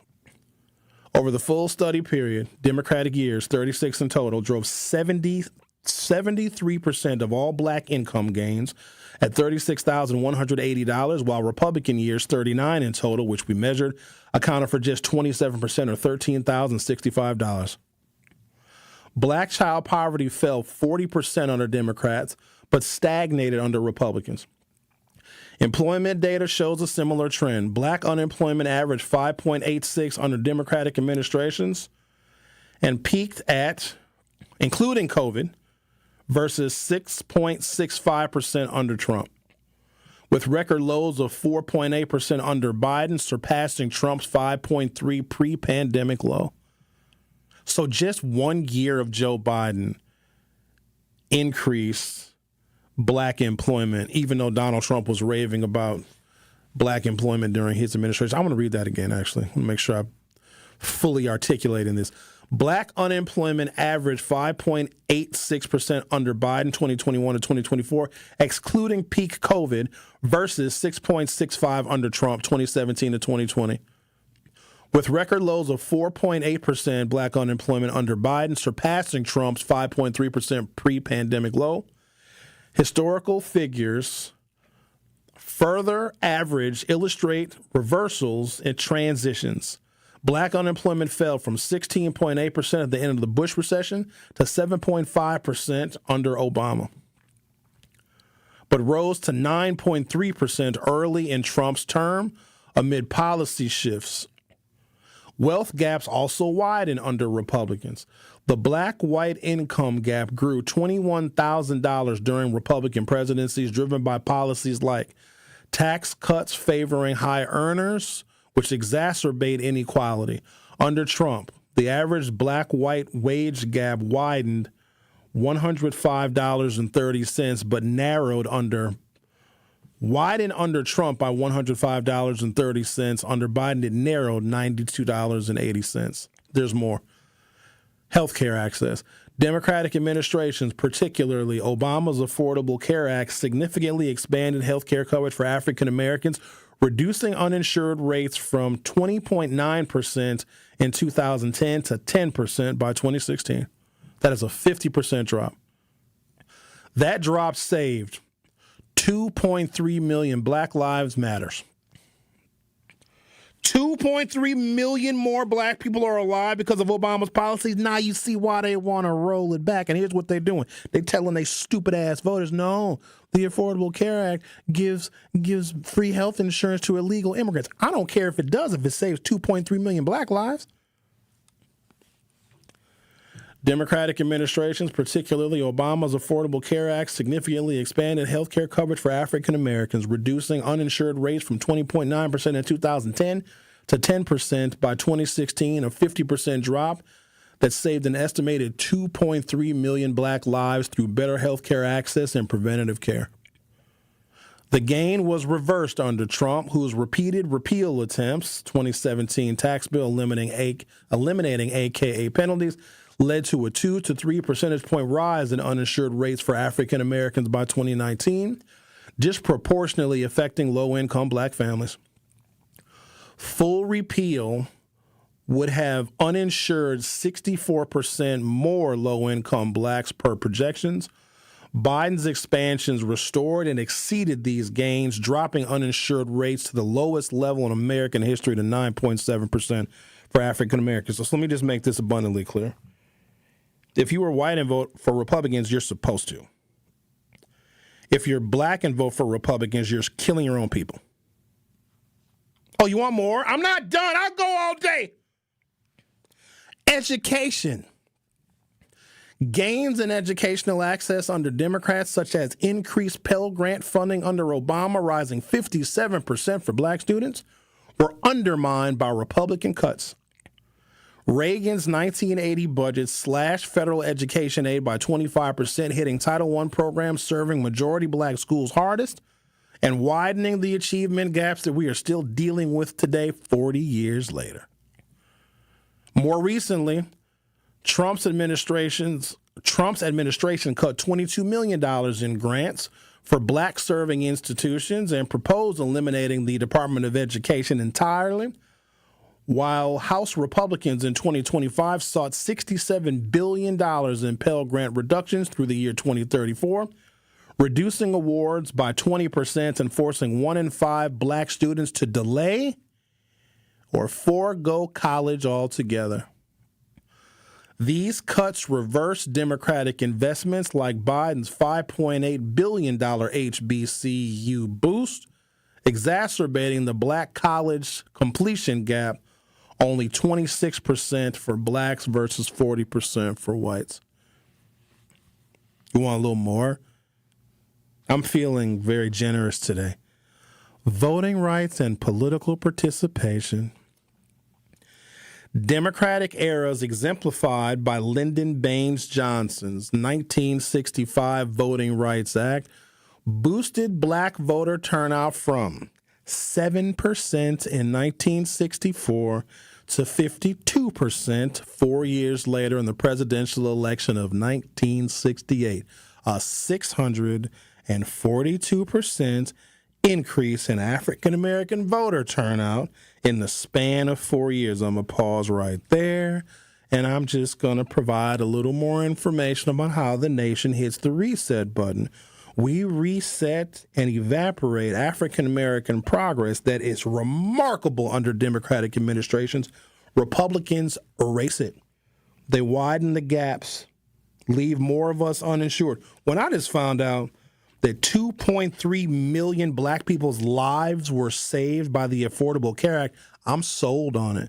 So now, any attempt by a Republican to stifle, to cut, to reduce the Affordable Care Act, including the subsidies, is black genocide.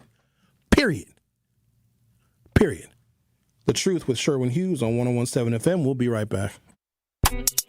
The Truth with Sherwin Hughes returns after this on 101.7 The Truth, The Truth app, and 101.7thetruth.com. Life's better with Drive My Way from American Family Insurance, because we know it's more than just a car. It's your escape pod, your adventure mobile, your memory maker. And we help protect the dreams that drive you. Personalize what you pay for auto insurance and you could save between 5 and 20%. American Family Insurance. Get a quote and find an agent at amfam.com. Products not available in every state. Unsafe driving behaviors may increase your rate. Visit amfam.com to learn more. American Family Mutual Insurance Company, SI, and its operating company, 6000 American Parkway, Madison, Wisconsin. Bucks basketball is back.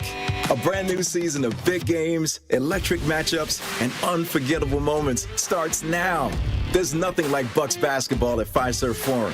The energy, the thrills, the slam dunks, and buzzer-beating three-pointers. Don't miss your chance to be part of all the on-the-court, cheering crowd, fear the deer excitement. Get your tickets today at bucks.com/tickets. That's bucks.com/tickets. Hey Truth Nation, it's Rhea Riley and I'm here with Ashley Lucas from Associated Bank, and this is Making Your Money Work. So Associated Bank is launching a new program. Tell us more about it.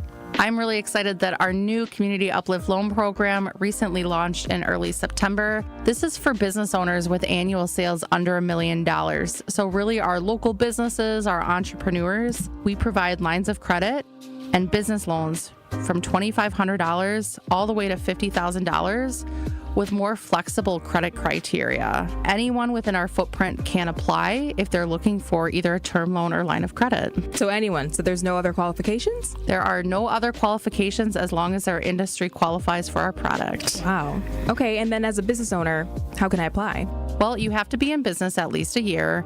And what we use to make that decision is your 6 most recent bank statements. So we're not going to be asking for full financials.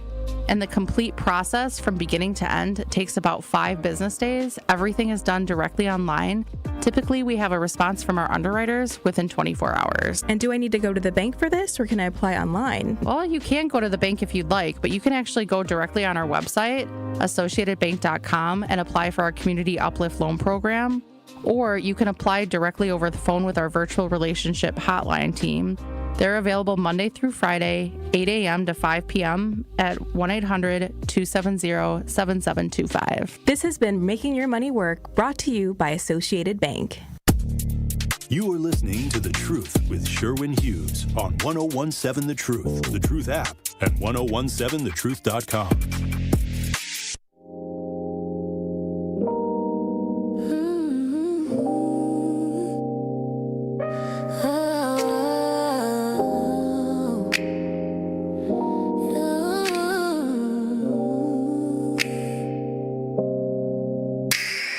Late night glow, the moon don't lie. Stars are winking, I'm asking why.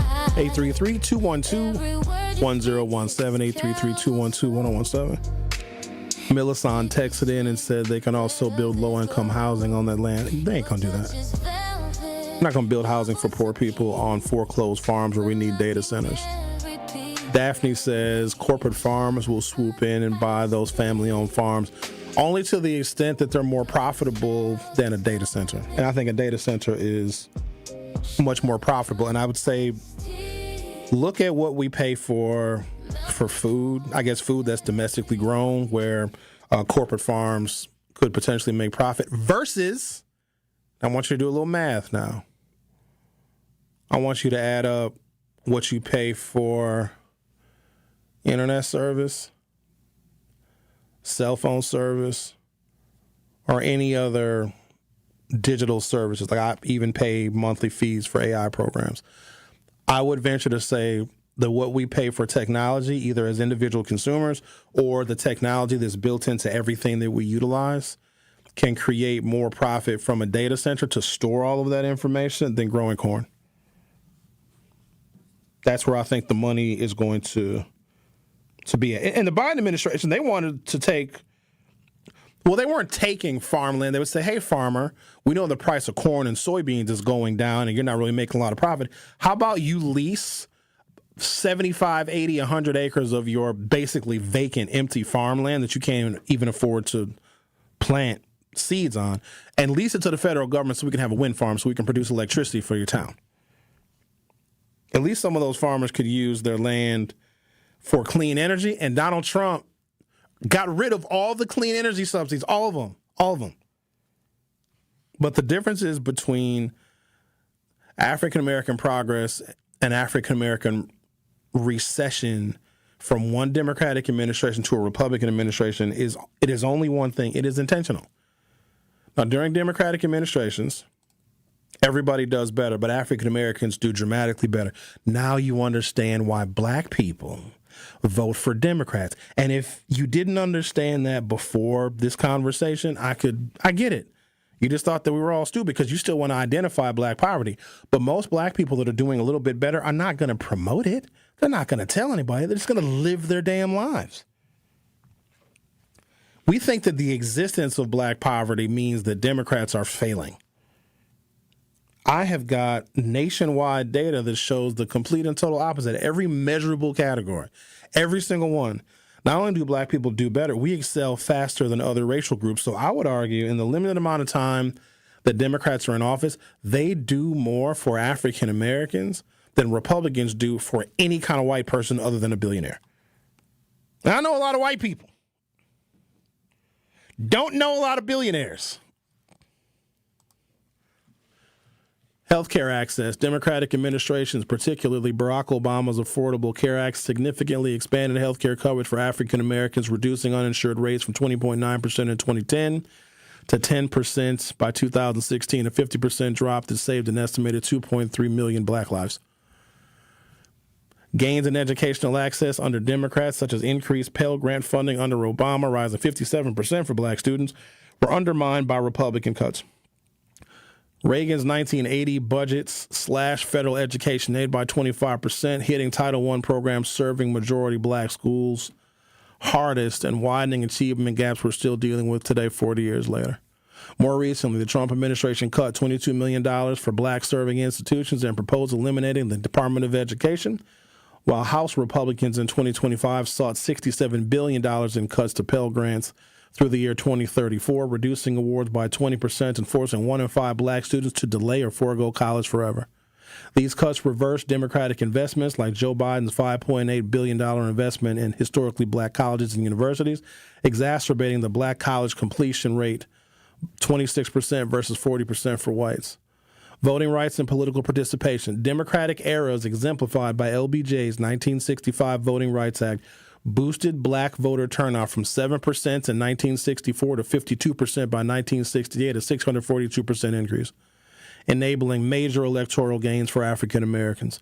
Republican-led reversals culminating in the 2013 Supreme Court Shelby County versus Holder decision under a Republican-appointed court majority gutted the Voting Rights Act's pre-clearance formula, enabling 25+% restrictive laws in formerly covered states.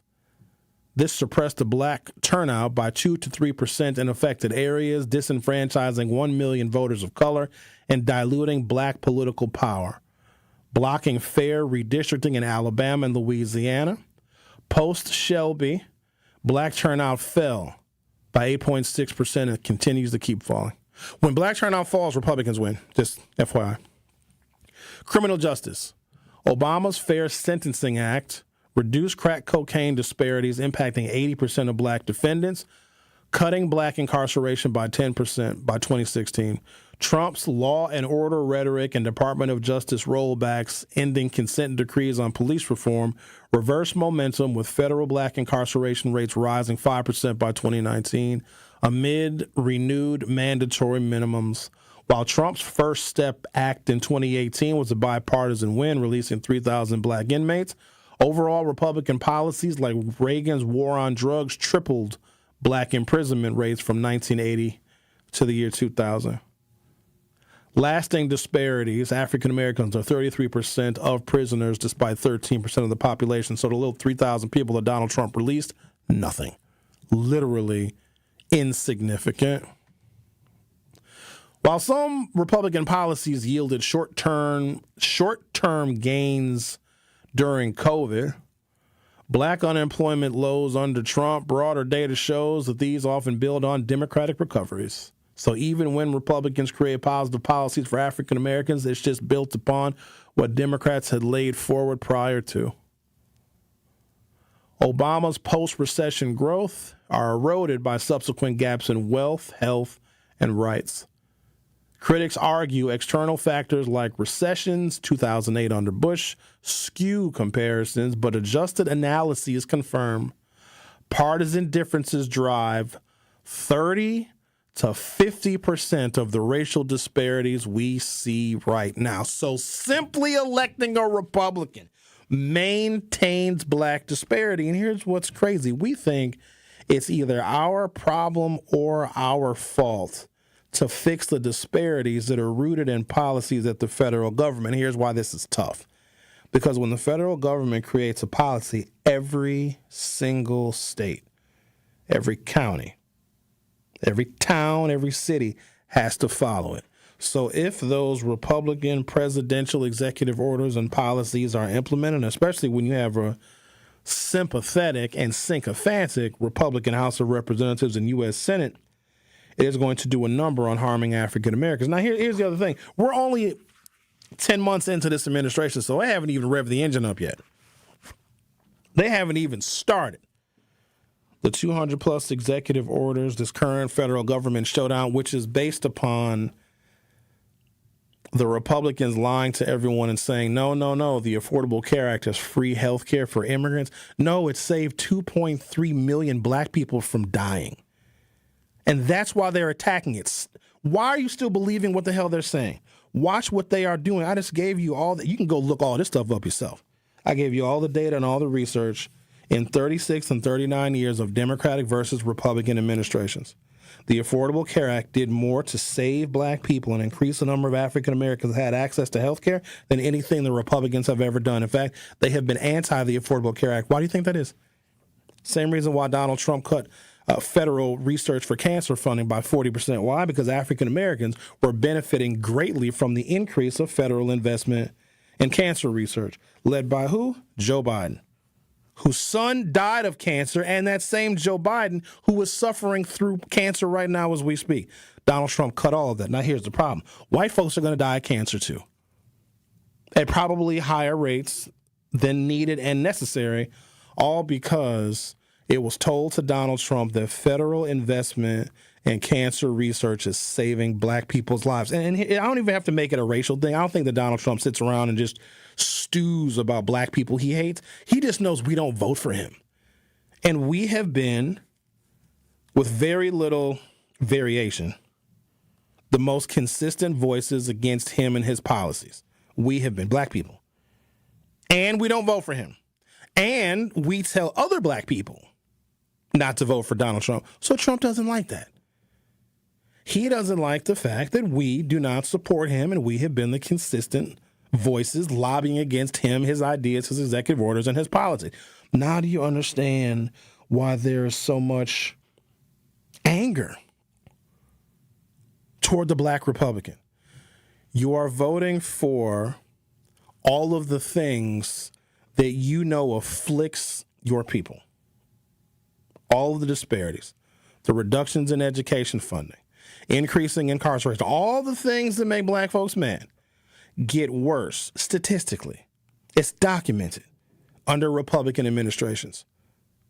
Now, let me be clear. I sometimes get very mad at black people. Very mad because we make bad decisions sometimes. But I don't dislike black people to the point where I'd vote for a Republican and want to kill them. You're listening to The Truth with Sherwin Hughes on 101.7 FM. Don't go anywhere. I'll be right back. The Truth with Sherwin Hughes returns after this on 101.7 The Truth, The Truth app, and 1017thetruth.com. The pulse of the Milwaukee Bucks, straight from a Bucks legend. Can't get it off. Marcus Johnson will, though. Can't leave him alone for a 12. Tap into Here District with Marcus Johnson on Bucks Plus. Marcus and his son Chris offer a weekly beat on Bucks basketball. Get your questions answered and hear from the biggest names in basketball. Find Here District with Marcus Johnson at bucks.com/plus on the Bucks app or wherever you get your podcasts. Are you ready to live your most radiant life? Join AARP's Luminous Life, a celebration of wellness, empowerment, and community for African American women ages 45 to 65. Discover expert tips on healthcare, hair care, and wealth building, all in one uplifting experience.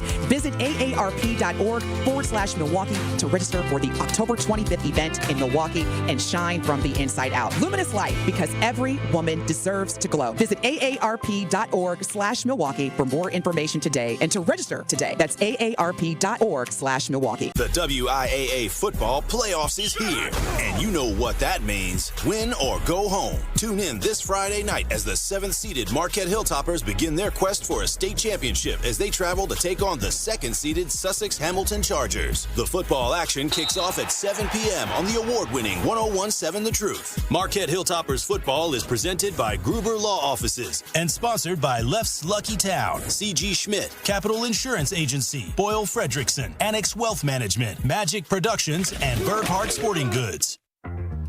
Talk to these people in terms of how do I register for this program despite my reservations and my previous experiences of rejection? Yes, I tell anybody and everybody that you can buy a house. It may take somebody longer than the other person depending on what your circumstances is with your credit and income and affordability, but you can purchase a house. The first step would be is to register for our program. You can come to our office, 7830 West Burleigh Street, or you can give us a call at 414-461-6330, or just go onto our website, hri-wi.org. Register for the first-time home buyer education workshop. That's going to be your first step to home ownership. During that class, you're going to learn everything that you need to know from A to Z, how to get approved for a house, how to look for a house and put an accepted offer, and how to close on a home. You are listening to The Truth with Sherwin Hughes on 101.7 The Truth, The Truth app, and 1017thetruth.com.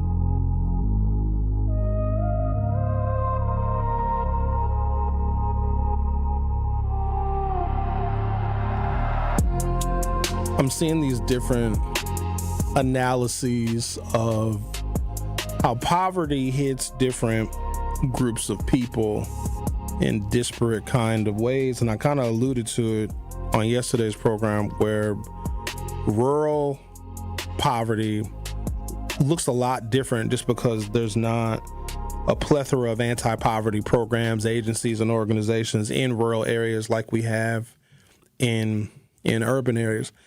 I think it's a good investment for grants, like federal grants, to invest in nonprofits, and we can get inundated with nonprofits. And in Milwaukee, nonprofits are an industry. But that's also indicative of some of the disparities that we have, where if you are born in a certain zip code and if the levels of education are low and home ownership is low and property values are low and all these other horrible things, and healthcare access is low and there's food deserts and people are not healthy and all those other things, it leads to a whole host of social problems, which with the end of the road being criminality and having to spend a disproportionate amount of money on cops and criminal justice and building prisons, because that's counterproductive. That is like the worst case scenario if you want to have a productive, intelligent, competitive society. In the grand scheme of things, if America is to truly be great, and I think that we need to redefine it, because the person who is now coining the phrase, even though Bill Clinton said make America great again, so did Ronald Reagan, it needs to be redefined. In your nation, if there are policies that fail people to such an extent that they have lower life expectancy, they cannot realize their full potential, and you have to incarcerate them, then you are not competitive against nations whose only goal is to have a productive and intelligent citizenry that stays out of jail. When Americans are incarcerated, and we can look at a whole bunch of different reasons, we can look at family structure, we can look at end-stage capitalism, we can get down to the nuts and bolts if you so choose, but ultimately we don't have a nation that seeks to maximize the potential of its citizenry, because we are afraid that if the oppressed group gets power, they're just going to do more oppressing. And so we stifle our progress. If you have a nation that incarcerates people, those people are not productive.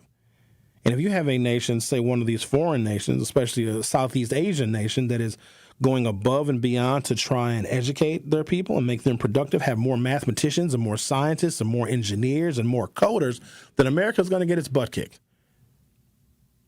But because we can profit off of everything in this nation, we don't see incarceration as something that is anti-competitive, anti-American. There's some people that are in prison because of their life circumstances. Like, all they had to make $1 out of 15 cents was just illegal activity. And some of that was not answering deindustrialization, right? If we knew the factories were closing and going overseas for cheaper labor, that our Milwaukee public school system, which did a really good job for 100 years of training kids on how to do industrial work and trade work, if it transitioned as the economy was transitioning, we would have crime rates that are 90% lower than what they are right now. There was a time when the school district, probably before there was a large influx of African Americans, trained Milwaukeeans to work in the industries that were necessary and that were needed for Milwaukee to be an industrial powerhouse, right? You can look at Tech High School. You can look at some of the specialties that exist in some of the other MPS schools with North Division. It was healthcare. I don't know if it was Marshall or Madison. It was radio and broadcasting, whatever. But the schools were designed to train young people to fulfill current and future job needs and job demands of the city of Milwaukee.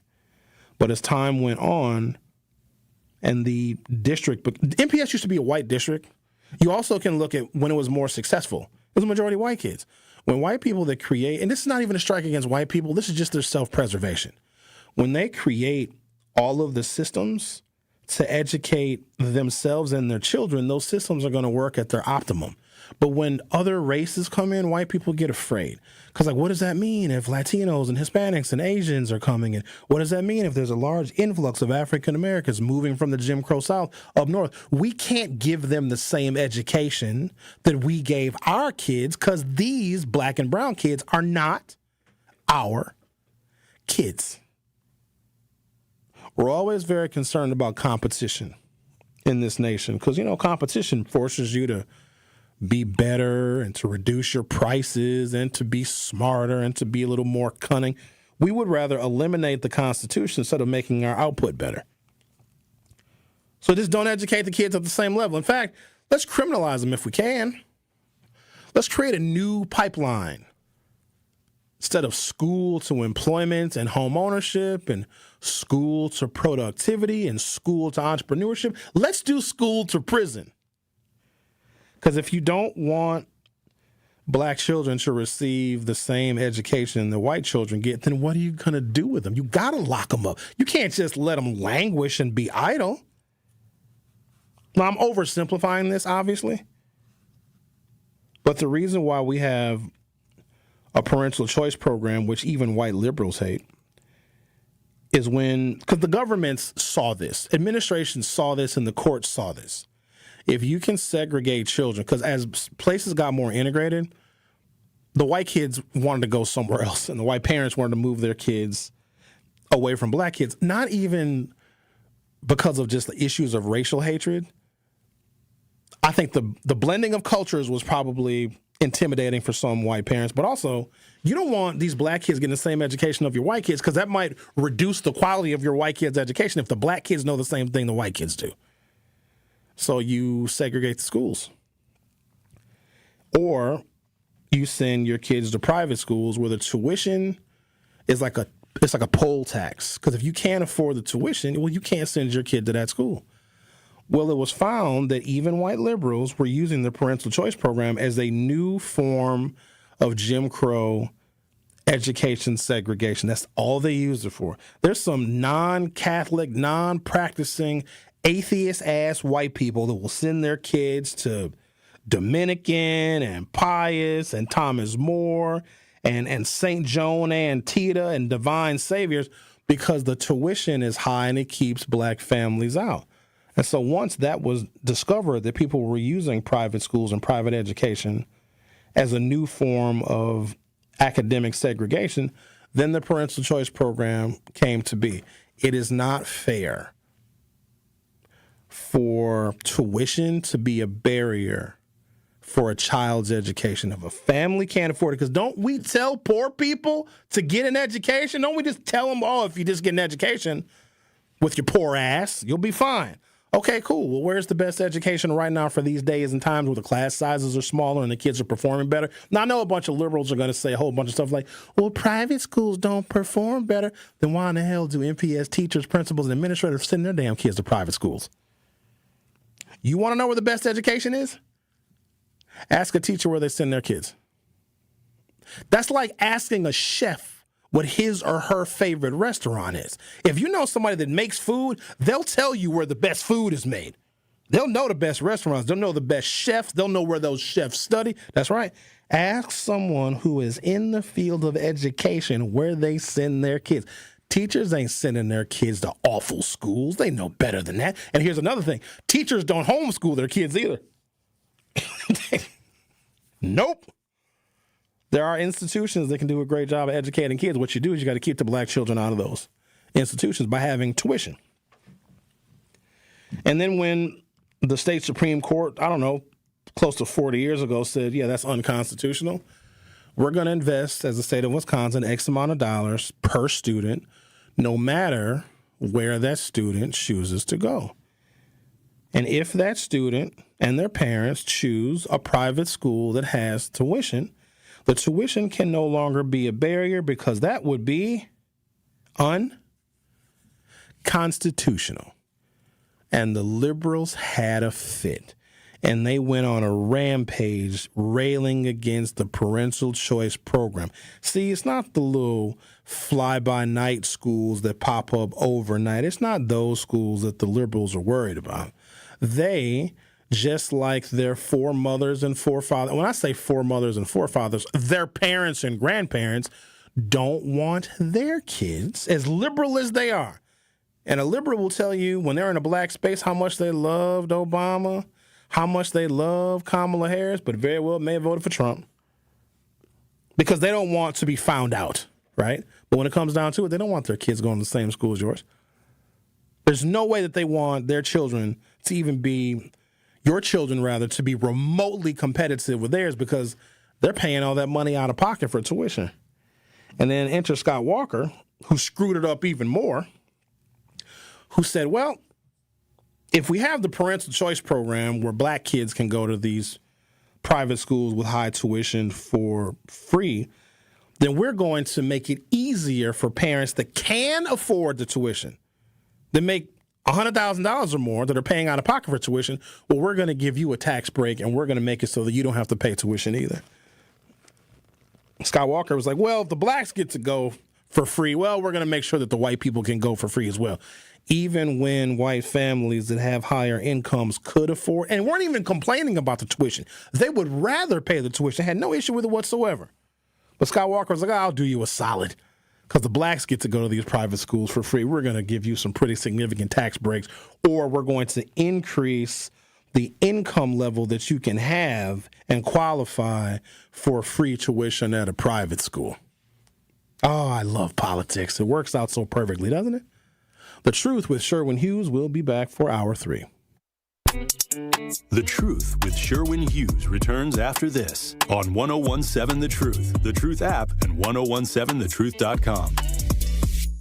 This is 1017 The Truth's Kyle Wallace, and the time is now, Milwaukee. Truth to Power is your platform, and on my show, our community always has a voice. There is no topic that is off limits, and I always give you my authentic opinions on how I feel, because keeping it real is the only way I know how to get down. Listen to Truth to Power with me, Kyle Wallace, every day from noon to 1 p.m. on the award-winning 1017 The Truth app, and streaming live on YouTube at 1017 The Truth. Milwaukee Black Talk. Milwaukee Panthers basketball is back. On Saturday afternoon, the Panthers host the UW Parkside Rangers. 4 seconds left in the half. KP contested three. Oh, Pullian buried it at the buzzer. 5-on-4. Folks lob it up. Johnny Lovelace Jr. sends it in.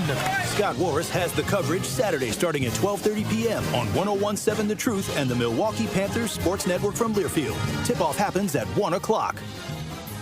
Every child deserves a school that sees their brilliance. At Milwaukee College Prep, they believe in high expectations, strong character, and academic excellence starting as early as age of 3. MCP scholars continue to outperform their peers across Milwaukee. And the best part about it all, Milwaukee College Prep is tuition free. If you're looking for a school that partners with you, challenges your child, and prepares them for college and beyond, Milwaukee College Prep is the place. Visit MilwaukeeCollegePrep.com to learn more. That's MilwaukeeCollegePrep.com. When severe weather hits and the power goes out, do you have a plan? For reliable power and peace of mind, propane can do that.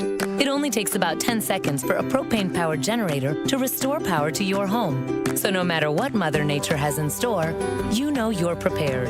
Learn more at WIPGA.org. This message is sponsored by your local propane provider and the Wisconsin Propane Education and Research Council. Where strong voices meet strong opinions. Tell your kids who were supposed to be the 7th generation that Paw Paw's an idiot, because Paw Paw decided he wanted to be Make America Great, but meanwhile, the Chinese ain't buying soybeans from us no more because of policies Donald Trump put in, and they voted for us. You know, I don't know what we're gonna do. I know what you should have did. You should have voted for somebody that wasn't gonna put tariffs out there. I love God, but God can't save you from nonsense. You don't deserve a bailout. You can't sit here and vote one way, and then when your economy gets decimated, your way of life gets destroyed, you want to pray to God? God didn't tell you to go to that poll and vote against your own best interest. That was your own damn problem. That was you. But don't ask for prayer when you block your own blessing. That's why I don't feel bad for these farmers. You voted for this, and now you reap what you sow. Truth to Power with Kyle Wallace, every weekday from 12 to 1. Streaming live on YouTube and on 1017 The Truth. You are listening to the home of Milwaukee's realest conversations. 1017 FM, 1510 AM WGKB Waukesha and W269DL Milwaukee, a locally owned Good Karma brand station. You are listening to The Truth with Sherwin Hughes on 1017 The Truth, The Truth app, and 1017thetruth.com.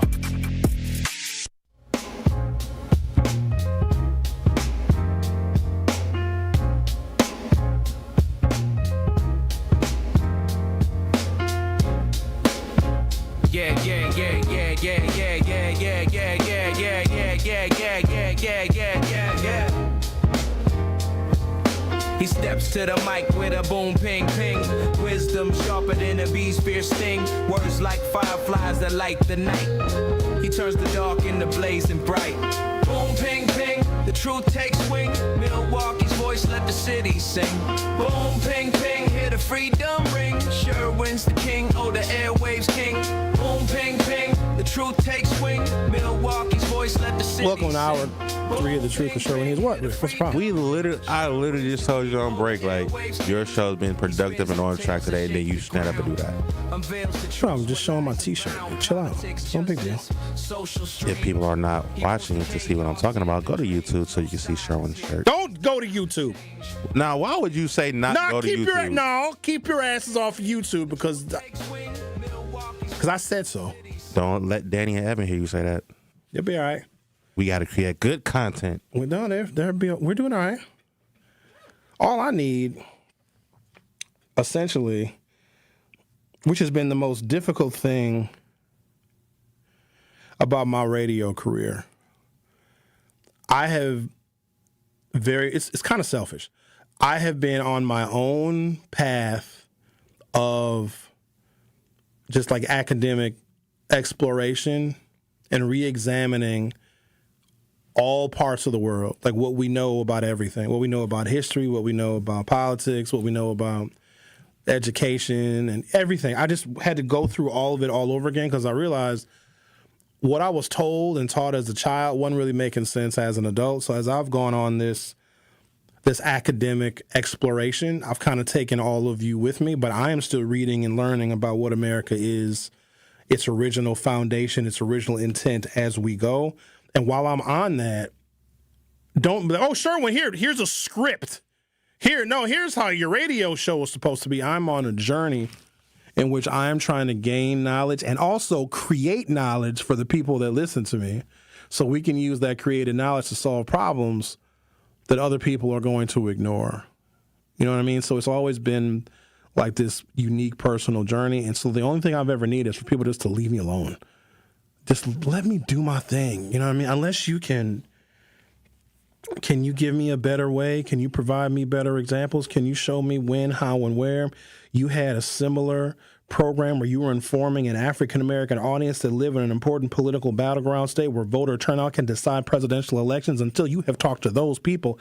Just leave me alone, like respectfully. You know what I mean? Like, no offense, but sometimes you just don't want to be bothered when you're creating. And I think that's the other difficult part when you have whatever your job is, because most jobs just require people to like follow directions from people that have been doing it longer. But the world is changing very rapidly. And the use of technology and artificial intelligence is usurping someone's 30 years of experience, right? I can script out somebody's 30 years of experience with 2 artificial intelligence prompts where their generation of experience doesn't mean anything. But that's typically what most jobs are. Oh, listen to this person. They've been doing this for 22 years. Yeah, but they're also mediocre, though, too. So there's that. But it's hard to manage creative people, especially if you're not creative. You know what I'm saying? Like, give us some boundaries. Just tell me, hey, Sherwin, you can't say the F word. Other than that, go ahead and create moving and interesting conversations.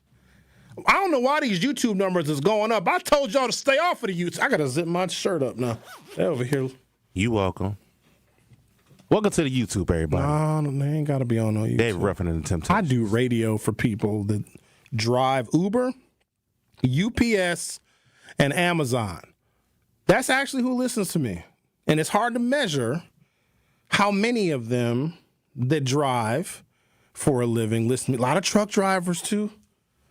They'll be coming into the state line, and they're flipping around the radio channel, and once they get through the hellhole of Racine, they happen to be flipping around the channels. Oh, what's this 101.7? Who is this Sherwin Hughes fella? Those are my listeners, people that are in the car all day long. And then, other people as well. But I think I have an obligation to inform. Sometimes it's fun. Sometimes it's a little silly, gets a little zany. But I have to be in the business of creating knowledge where other people fail to do so. So we, the body politic, the people, those who are active, informed, and engaged and concerned, we come up with the knowledge, the ideas, and the solutions, and then we take those solutions and deliver them to the people that we vote for. That's how it's supposed to work. They, the people that are in office, are not supposed to be telling us. We tell them. We let the kids run the house is the problem. And I'm blaming Republicans for this because they fail to hold responsible the people that they vote for. Wait till I get into the details of how rural white poverty is worse and higher than urban black poverty, and it's about to get worse. But their failure to hold their leaders that they vote for, because I don't vote for their people. But it's like, how are you going to vote for your people and you're not making any measurable gains? Only rich people are making gains in Republican administrations. So poor white people are going to just blame Mexicans and black people for their poverty, which is insane, and it's a cop-out. And hell, it's lazy. They're not blaming the people that they vote for because they still think that if they continue to vote for Republicans, something good is going to happen for them. In fact, if you want me to, I'll go back and recite all that information I told you last hour of how African Americans make remarkable progress in Democratic administrations. Remarkable progress. It is to our community's benefit. Even though your individual pursuits may not come true, sometimes you just do stuff wrong. Well, Sherwin, I tried to start a business when Obama was president and my business failed. Okay, what was your business? A gourmet pickle and olive oil shop. And it failed. But I'm black and Obama's black. My business should have succeeded. No, your business sucked, sir or madam. We think that by voting, because it's not fortified with knowledge and education, we think that, because we're always told we got to vote. Vote for this person. You got to vote in every election. And then we make people feel guilty. Like, the civil rights heroes died. John Lewis got punched in the face and hit in the head because Edmund Pettus Bridge, you got to vote. And so we put so much stock into it, especially people that are not very politically educated. And I don't blame people for that because it's not really taught in schools. It's not instilled in children as a priority for the rest of their lives.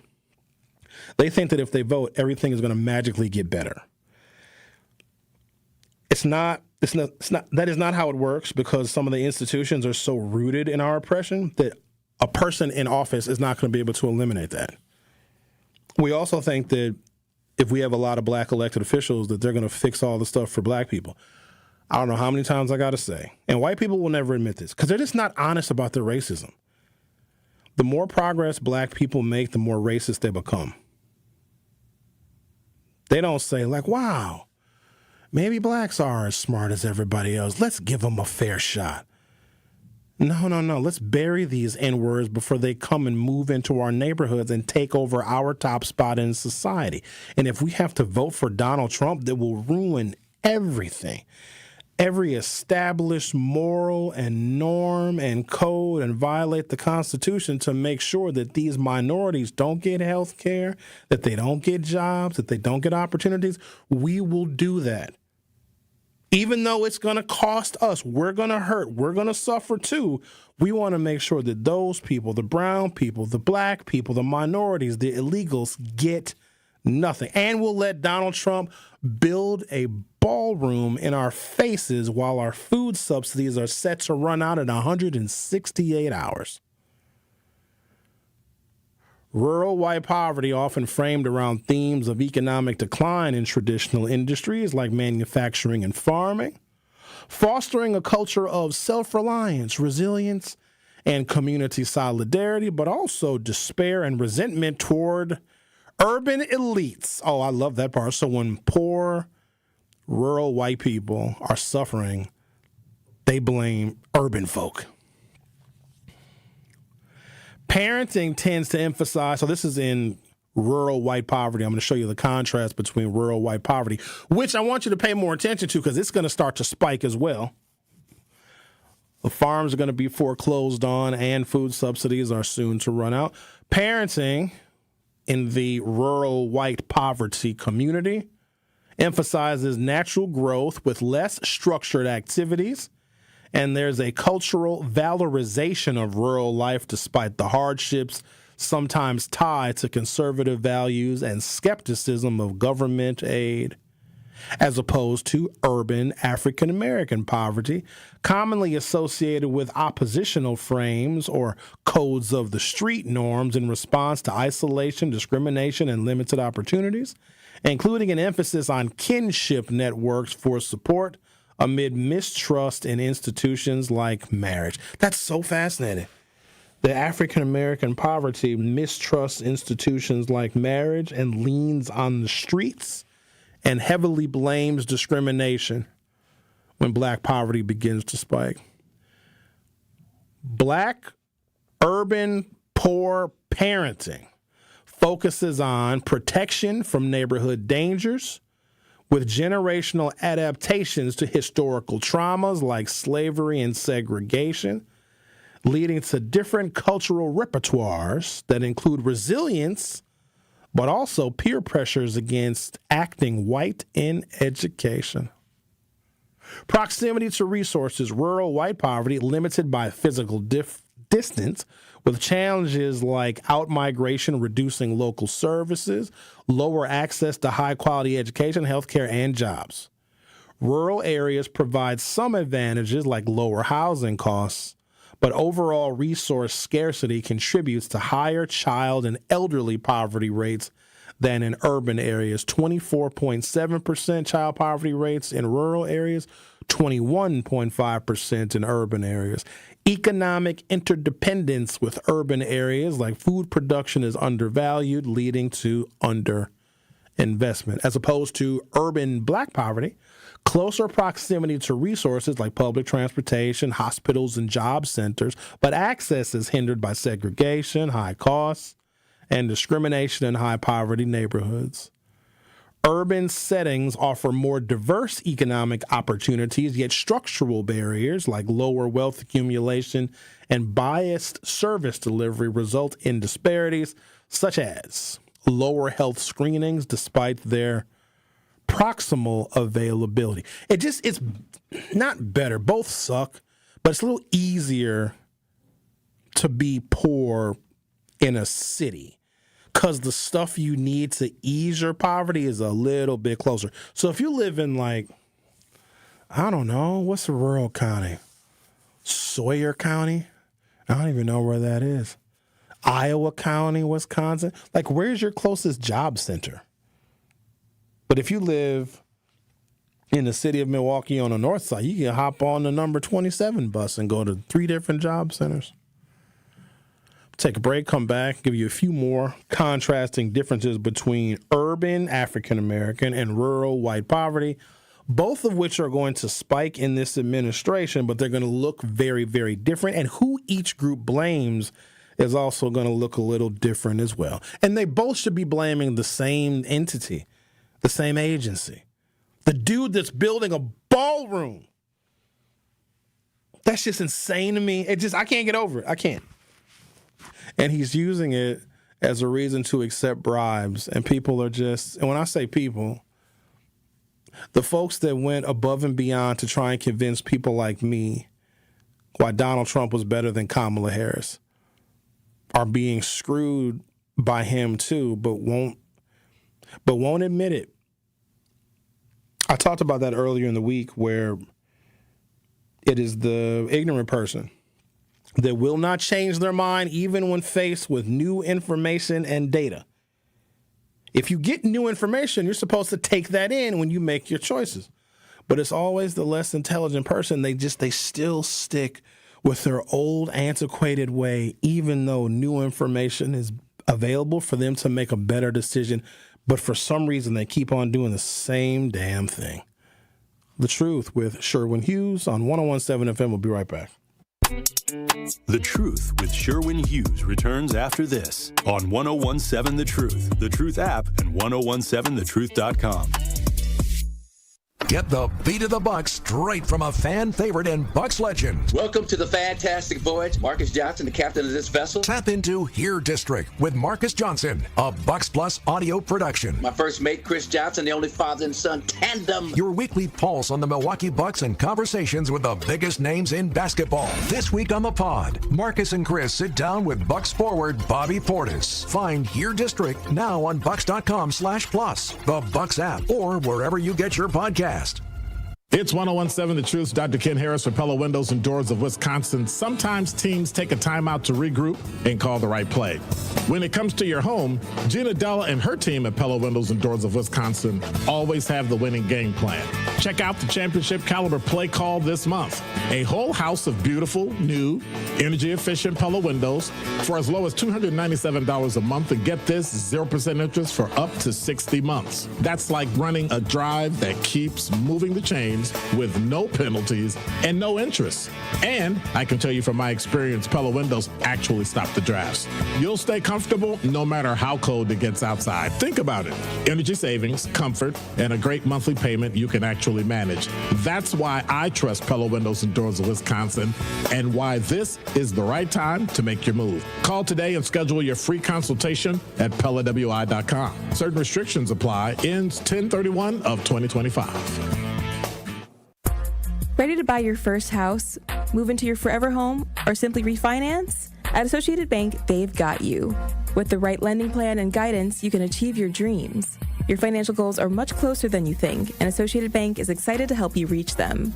Learn more at associatedbank.com/lending or ask a banker for details. Subject to credit approval. Member FDIC, Equal Housing Lender.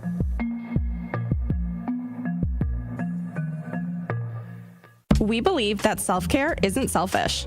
I'm Maddie from Sweet Talks, a women-owned and operated medical spa fostering self-love and confidence. We believe that beauty is about feeling empowered from within, and it's truly a passion for our team at Sweet Talks. Your goals are our goals. Our services go beyond injectables, including facials, lasers, medical weight loss, hormone therapy, and more. There's even a cafe, complimentary to all patients. Get started today at Sweet Talks in Menominee Falls. Learn more at sweettalks.com. The American Cancer Society is launching Voices of Black Women, the largest ever study focused on Black women's health. This groundbreaking initiative is aimed at understanding health conditions like cancer so we can learn how to improve overall health among Black women. If you're a Black woman between 25 and 55 with no history of cancer, you can join by completing an online survey and short follow-ups twice a year. Your voice matters, because together we can uncover the root causes of cancer disparities and build a healthier future for generations to come. Learn more and enroll today at voices.cancer.org.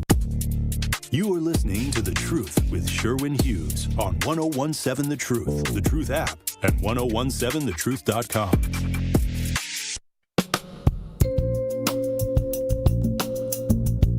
Truth Nation, the countdown is on for the second annual Truth Summit happening Saturday, November 15th from 10 a.m. until 1 p.m. at Thrive on King. This free in-person event brings together bold voices and sharp minds to tackle Milwaukee's biggest challenges, from healthcare disparities to fixing our broken education pipeline. Dr. Ken Harris leads the charge with expert guests and real talk you will not want to miss. So lock in your seat now at 1017thetruthsummit.com. Presented by 1MKE and Thrive on King. Yeah, I'll make it simple for y'all. If you want to increase African-American positive outcomes in, I don't know, every single measurable category, vote for Democrats. You ever wonder why they hate Democrats so much? Now you know, because we make more progress. They are in a decline because what white people did in this country with their white nationalism and white supremacy is they put themselves in like this weird demographic cul-de-sac to where they have to maintain complete and total supreme control and power over everything, but they forgot about something: birth rates.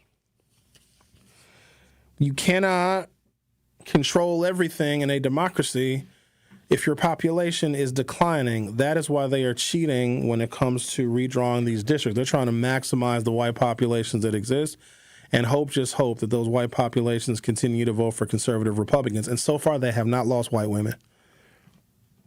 I'm getting tired of hearing white women complain about politics. Y'all need to talk amongst one another or just stop lying to us. You are the largest single voting bloc in America. Who you vote for wins, period. Y'all didn't like Hillary. You didn't vote for her. Y'all didn't like Kamala, even though you knew what that man was going to do. You knew what Trump was going to do to you. You believed he was going to help your husband, your brother. He was going to give your white sons more opportunity. White women birthed the patriarchy, whether they want to believe it or not. Now, it's always going to be the ones, not me, Sherwin. But your your sister, your cousin, your mama, your grandmama, your aunties, most of your coworkers, but no, not you. It's not all white women, but it's always white women. And some of them are very nice. This is not an indictment on all of them. But if you are a protected class because of your gender, because you're a woman and women have disparities too, then you vote for the whiteness, right? Just like as a black man. If there are disparities because of my race, then I'm going to vote for the man part in a patriarchal society. It kind of balances out my race, right? My gender, because men have more, do more, can produce more, get more opportunities, etc. So if there is a candidate, this is just me, not me personally, but just simple thinking. Well, if I'm an African-American man, I know that being black is a hindrance. Being a man is an advantage. So I'm going to vote for the candidates that are promoting more man stuff, more masculine stuff, or return to traditional masculinity. And there are candidates that actually promote that. And they can coax black men with very little effort. And it's easy to get those black men to vote for the manly, masculine candidate than it is to get the black men to vote for a black woman. Let's talk to Al. You're on 101.7 The Truth. How are you? I'm doing wonderful, and we all know ain't nothing masculine when you got a steel cat. Because if you got finesse, she will want to give it to you because she feel you're worthy of it, and she's gonna want some. But if you got to take away her rights, to force her to give you some cat, you're not that boy. That's for them ones who say they voted for him for masculine. Another thing I wanted to share with you too: not all white women, but some white women are the reason why because they have breeded a lot of child molesters, junkies, and terrorist school shooters. And the hatred that some of these white people have comes from the jealousy when they see the migrants, because the migrants is everything they're not. They have had white privilege from the beginning of history, and they're still mediocre. And they know they sell everything they touch go to sugar, honey, iced tea. That's why they so angry, jaded, and bitter. When all they have to do is just give their best, but they don't do that because they are mediocre white men. And I said it. And we need to also put an APB out to National, Maple, and Greenfield. Can you come get your people, please? Because they all on 27 and Capitol. They at the liquor store over there, Port Washington and Keith, Atkinson and Keith holding up, can you give me some food? Can you give me some money signs? And then they'll walk around the street and jump in a Subaru and Audi. Come get your people. Because, y'all have so many problems with us and y'all don't want to deal with us. Well, come get your people and take them over there with you. What are those people doing, Al? You said come get your people. What are they doing? Are they over there selling cat? Well, you got one over here. She look like Skeletor. She's walking around here barefooted with a bra and panty set on. Do that on the south side. Then you got another one over here holding up a sign trying to sell water, and then sometimes they working with the other dope things, and then they run behind the gas station. They probably shooting up that Bluetooth and that crack. Then there was another one who was walking down Atkinson off of Holden. She didn't have that same bra and panty set on since God knows when, and I'm sure her mama raised her to be a junkie. So maybe y'all can come get your people. Y'all don't want to be around us, but y'all be quick to talk about us like a dog. So come get your people and take them barefoot heifers over there that's bringing down the property value, and you could deal with them over there and put them up in them rooming houses over there. Y'all got that money, but I forgot. When they take away your stamps, your stomach going to be coming out your back like spina bifida, but y'all voted for it. If you like it, I love it. Have a great weekend, everybody. Thank you. He said spina bifida. I finally get it now. Your stomach coming out of your back because your stomach is getting so small it's sunk in. I finally get it. And I'm unfamiliar with the individuals that Al is talking about on the south side with the bra and panty sets. But if the heifers are barefoot, get them some shoes. How hard is it to go and get the heifers some shoes? Don't we have like nonprofits that do shoe giveaways? Do a heifer shoe drive. Or, because we love doing backpack giveaways in Milwaukee, I promise you, we are the backpack school supply, school backpack drive capital of the world. Maybe we'll like, hey, next fall or the end of next summer, we'll do a bunch of backpack giveaways, which we always do. And then we'll do a heifer shoe giveaway. Come on, heifers, step right up. Come on, see? Shoes for the heifers. We have all sizes. We have kitten heels. We have flats. Yes, we do. I might be in that line. Hi, can I get some heifer shoes? Mr. Sherwin Hughes, what are you doing here? These heifer shoes are not for you. I want some heifer shoes. The caller, you're on 101.7 The Truth. How are you today?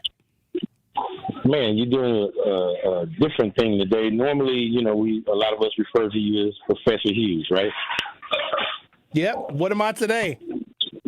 Today, I will call you. I've been calling you chef all morning today because you cooking, my brother. Oh, thank you. And I guess Al will be the sous chef, who's prepping everything for you and making sure all the vegetables are cut out for you to throw it in the recipe. But first, I want to say good job and. No lies detected, as Home Glow would say. I mean, you talked about the 2 million black lives that were saved by the Affordable Health Care Act. And so I wanted to ask you, if 2 million black lives were saved, wouldn't it be probably 10 million white lives that were saved by the Affordable Health Care plan? Don't know. Couldn't tell you. Because if somebody said that was a number, you wouldn't think it was outrageous, I guess, right? It's hard to calculate it because the number of African Americans that were both under and uninsured was reduced so So there were black people, as an example, that couldn't afford health insurance, didn't have it, had maybe stage 1 cancer, got Affordable Care Act insurance plans, found their cancer because they could go to the doctor, and then were saved, right? Had they not had that opportunity, they probably would have died in stage 4 cancer, where white people didn't have the levels of under and uninsurance rates. We can't calculate their lives saved like ours. And, absolutely, I'm sure white lives were saved, but ours was dramatically increased to where it was notable statistically. So this is why Professor Hughes, I call in a lot and talk about how foolish and repeat that, the thing that Mr. Farrakhan said, that there are people within our own community and on Black Talk Radio who are also frequent contributors and callers who would use the word nothing when referring to what the last administration did for black people. And they repeatedly use that word nothing. We get nothing. And these are just out and out lies based on the facts you've laid out today. And so Mr. Farrakhan always said those degrees and that education is not worth the paper it's written on if you utilize it to speak against the people against your own people and other people who are uneducated in a lot of those red states. I think it behooves everyone to speak up for them because they're too ignorant to save their own lives because of their racism. So I think that does need to stop. And I won't name the callers who call in on your show and on the other shows, and some of the people who participate as hosts in Black Talk Radio in Milwaukee who support all of this nonsense and make those statements that I just mentioned. I think they, at this point, definitely need to stop it because children are being harmed, our elderly are being harmed, cancer patients, like you just mentioned, and handicapped people, are the weakest amongst us, and they might not be able to withstand all this nonsense that's going on right now very long. So, thanks for what you did today. I think it's one of the, better shows. All of them are good. But sometimes I have to give you an extra shout out, and today is one of them days. Thank you, sir. I appreciate it. Yep. All right, have a good one. For the people African Americans that think that Democrats don't do anything for them, I think their idea of doing something for me or doing something for black people is different and it's skewed. That person might have gotten a damn Pell Grant. That person might have gotten or grew up with food stamp benefits, got SNAP benefits. That person may know someone or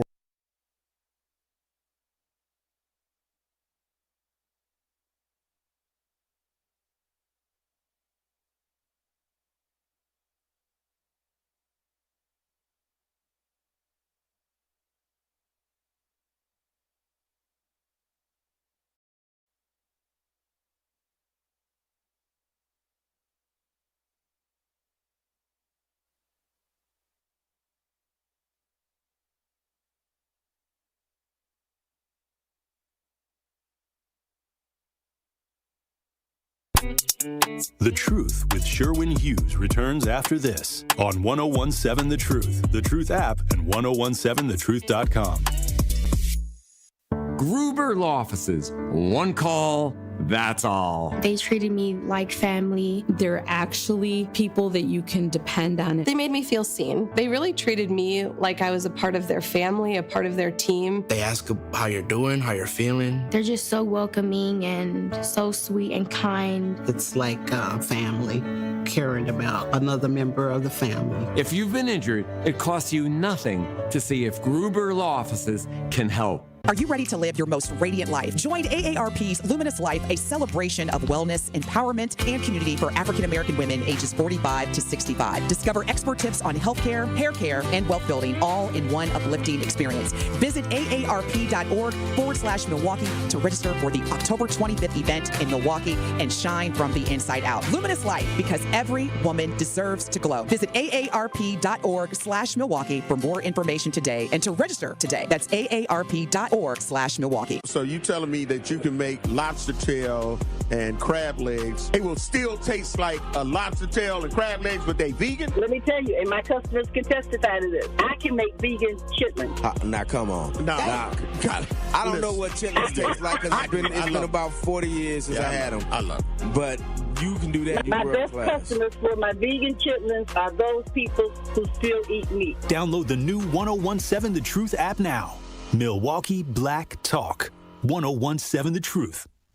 Coming with straight truth. Even the police department arguing over their little 12% that they want, and it's a shortage. Okay, I think at some point the people got to start using common sense. It ain't nothing personal. It's something that's community. That's it. And a lot of people try to deflect and make it personal. That's how you know they ain't doing nothing, because they try to make it personal. But really, it's about the conditions of the neighborhood, the conditions of the residents, the safety quality, the public safety ideas. Are we getting that? Are we using the taxpayers' dollars the best way we can to make a difference, to become a resource for everybody in the family to thrive? Is that happening? Yes or no? And if it's not, then you switch the coach. You get a different philosophy on the people. That's it. When times are tough, you need people to roll up their sleeves and get to work. When everything is working well, you sit back and you let it coast. You can't coast and things are bad. Tune in to all your favorite 1017 The Truth shows all day, every day by downloading the Truth app. Milwaukee Black Talk. I'm going to say something. I'm a conservative, as you know. I might not agree with you all the time, but even when I don't agree with you, you crack me up. And the other guy, he just pretend conservative all day. And you do make me think. But when you do better than anyone, you think on your feet. Now that was a compliment coming from somebody who is as Trump-loving as he is, that can appreciate what we do here. Listen to The Truth with Sherwin Hughes, weekdays from 9 a.m. to 12 p.m. Truth Nation, the brand new Landmark Credit Union live music venue in the Deer District opens up next year. And to celebrate, we are giving 3 pairs of tickets to see Mariah the Scientist live on Friday, March 13th. That's right. 3 lucky winners will win 2 tickets to experience one of R&B's brightest stars. Tune in to Truth in the Morning this week so you don't miss your chance to win tickets to see Mariah the Scientist on March 13th at the brand new Landmark Credit Union live music venue. All your favorite interviews and best moments live in one place. You know, I'm working in the morning, and I was listening back on the Truth app. Download the new 1017 The Truth app now. Milwaukee Black Talk. 1017 The Truth. Coming with straight truth. We can do anything when it comes to being organized, when it comes to making sure that we're active, when it comes to making sure that we're holding people accountable and making sure that we get something out of the deal. Y'all don't know how to make deals. Y'all mad at Donald J. Trump because he's trying to make deals or trying to say that he's the master of the art of the deal. Well, okay, what deals is you trying to make? Catch the Tory Lowe Show every weekday from 1 p.m. to 4 p.m. I'm going to say something. I'm a conservative, as you know. I might not agree with you all the time, but even when I don't agree with you, you crack me up. And the other guy, he just pretend conservative all day. And you do make me think. But when you do better than anyone, you think on your feet. Now that was a compliment coming from somebody who is as Trump-loving as he is, that can appreciate what we do here. Listen to The Truth with Sherwin Hughes, weekdays from 9 a.m. to 12 p.m. You are listening to The Truth with Sherwin Hughes on 1017 The Truth, The Truth app, and 1017thetruth.com. Are you ready to level up your mindset, your money, and your future? Join Coach Erica Odom, real estate investor, success coach, and published author of our monthly show On the Journey with Coach Erica. Every month, she will give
Level up your impact. There's a place for you with 1MKE. Learn more, get involved, and take their community feedback survey at 1mke.org. We are 1MKE. Ready to buy your first house, move into your forever home, or simply refinance? At Associated Bank, they've got you. With the right lending plan and guidance, you can achieve your dreams. Your financial goals are closer than you think, and Associated Bank is excited to help you reach them. To learn more about how you can take your first steps in buying your forever home, visit associatedbank.com/lending. That's associatedbank.com/lending. Or ask a banker for details. Subject to credit approval. Member FDIC, Equal Housing Lender. Getting to treatment shouldn't stand between you and life-saving care. The American Cancer Society's Road to Recovery program eases your burden by providing free rides to cancer-related medical appointments. Their trained volunteer drivers are ready to pick you up, take you to your appointment, and bring you safely back home, all at no cost. Don't let transportation keep you from the care you need. Schedule a ride today by visiting their website, cancer.org/transportation. That's cancer.org/transportation.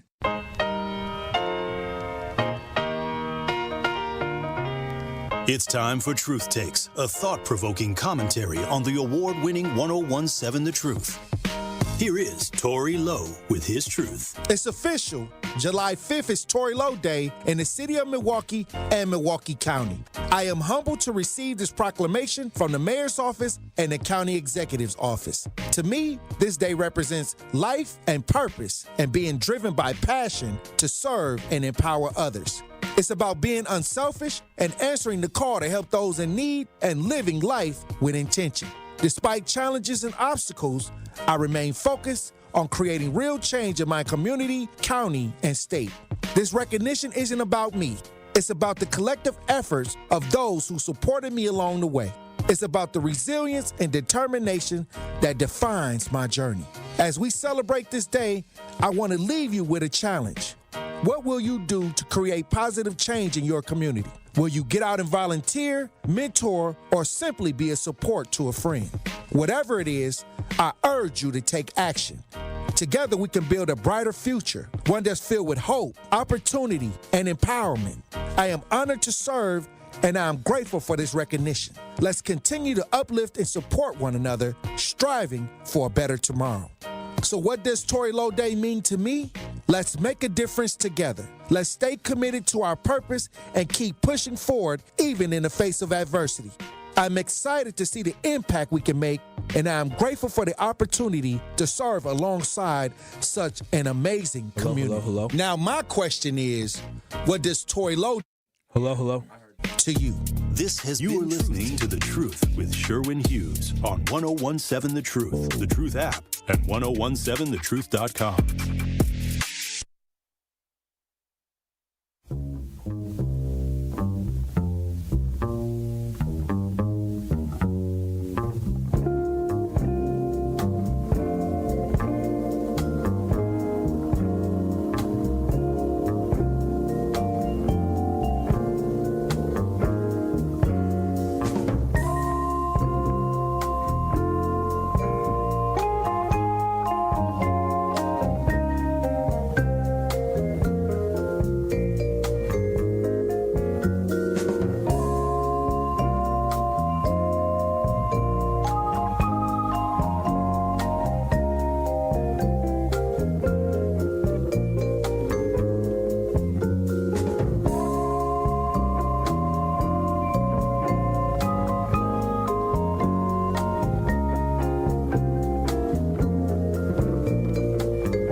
Studio, hanging out with the poor people.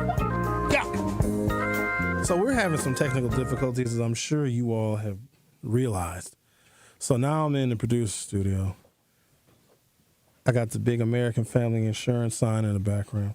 Hey, Zach, can you do me a favor? Can you go grab me one of those picket signs? I didn't know that we had picket. Why do we have picket signs? Who was protesting? Oh, those Tories picket signs? Yep. Okay. Now, he wasn't at the No King's Day, was it? Yes, Rick, I can. If I can hear you, that means that my mic in the studio was working then. Yeah, get here. So now it's working. Stop the hate, everybody. Well, you might as well just get a damn phone to me. You can just hand the phone to me, Andrew. It's ridiculous. I had a whole segment I was going to do. Who is that now? Who is this? Hello? Oh, hi. Is this Sherwin? Yeah, this is Sherwin. Hi. Yeah, good morning, Sherwin. Yeah, this is Don. I was going to ask you a question. Sure. Hey, ask me a question. I really enjoy your show. It's fantastic. I mean, you bring up subjects that, jeepers, I never would have thought of before. But okay, the question is this: I heard rumors that this Mike Johnson plans on calling a recess for a month to Congress. How's that? Have you heard anything like that? Technically, they are on a recess, but I heard that specifically. They are on a recess now. They're not in session because the government is closed, and they're not negotiating. So technically, no congressional work is getting done. Because if they are in session, then they would have to swear in the woman who just won a special election in Arizona, which would be the 218th vote to release the Epstein files. So Mike Johnson calling a recess would make a lot of sense. That means that even if the Democrats want to come to the table and negotiate, they can't while Congress is in recess. So it wouldn't shock me. Have I heard it? No. Am I surprised by it? God, that's like, my God, if this something, I mean, I thought Congress was there to check the president so he don't become this dictator or king, whatever you want to call him. If they keep doing this, I mean, look, he's already tearing down half of the White House. What's to stop him from tearing a whole White House down? Nothing. Building a new building and call it Trump Tower? Nothing. Nothing. There was a press conference yesterday where his press secretary was asked directly what's stopping him from tearing down the Jefferson Memorial and replacing it with a Trump Memorial, and she didn't answer. Nothing is stopping him. Holy smokes! This is terrifying. That's all there is to it. Well, I just wanted to comment too. I kind of long for the days where the man with the tan suit. I think you know who I'm talking about. You can say his name. But President Barack Obama. I kind of long for those days. There was some common sense going on. This is insanity, and I just shake my head. I can't believe it's happening in our country. That's all there is to it. I'm afraid our democracy is just gone. That's all there is to it. Well, Sherwin, another thing too. I kind of miss your. Well, one more thing, then I'll let you go.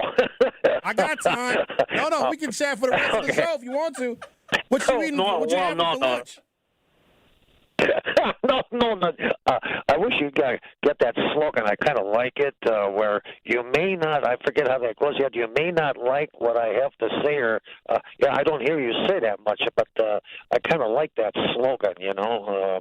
It may not be what you expect to hear, but I'll definitely give you what you need to know. I think that was in my original intro that I created when you ought to put a patent on that one, Sherwin. Well, thanks for taking my call, Sherwin, and keep up the good work. You're fantastic. Thank you very much, sir. You keep up the good work too. All right then. All right now, that's pretty cool. All right then. That's fine. So for those of you that are watching on YouTube and probably listening on the app or via the FM broadcast, we did have a few technical difficulties, which forced me out of my host studio. I am now in the producer studio, which is very uncomfortable for me, and a lot of the information and the links that I had open in the stories I was going to provide information from, I don't have any of that in the studio, so it's just me standing here holding a picket sign. Apparently, there's a whole bunch of picket signs that Tori Lowe has here in the studio, and this is one of them. So if you're on YouTube, you can see it's a picture of Dr. King that says "Stop the Hate." Rick, do you know what, or Zach, do you know what event these were for? The barn thing. The barn thing? What the hell is that? When the kid got beat up in the barn. A kid got beat up in a barn? Yeah. Is the kid all right? Where was the barn at? That's not here. It's somewhere else. It wasn't by the white people. Was it a white kid? No. It was a black kid that got beat up in a barn. Yeah. The hell was he doing in the barn in the first place? I feel like I should probably know that. All right. Here, I don't need this anymore. Go back in there? Oh, I can. Well, then you all talk to the people until I go back in that studio. Okay. This has just got to sound like a mess to people that are listening to this radio show. Rick, what you got? Here, get on the camera, Rick. What's up, y'all? It's DJ Ricky Allenz here with DJ Brother Z. We have some technical difficulties going on, but we about to get back to the show in a minute. Until then, stay tuned to the smooth tones of my voice right here on 101.7 The Truth. We'll be right back. Milwaukee Panthers basketball is back. On Saturday afternoon, the Panthers host the UW. Now, why is it a commercial playing now? 4 seconds left in the half. KP contested three. Oh, Pullian buried it. And the buzzer. 5-on-4. Folks lob it up. Johnny Lovelace Jr. sends it in. Scott Warris has the coverage Saturday starting at 12:30 p.m. on 101.7 The Truth and the Milwaukee Panthers Sports Network from Learfield. Tip-off happens at 1 o'clock.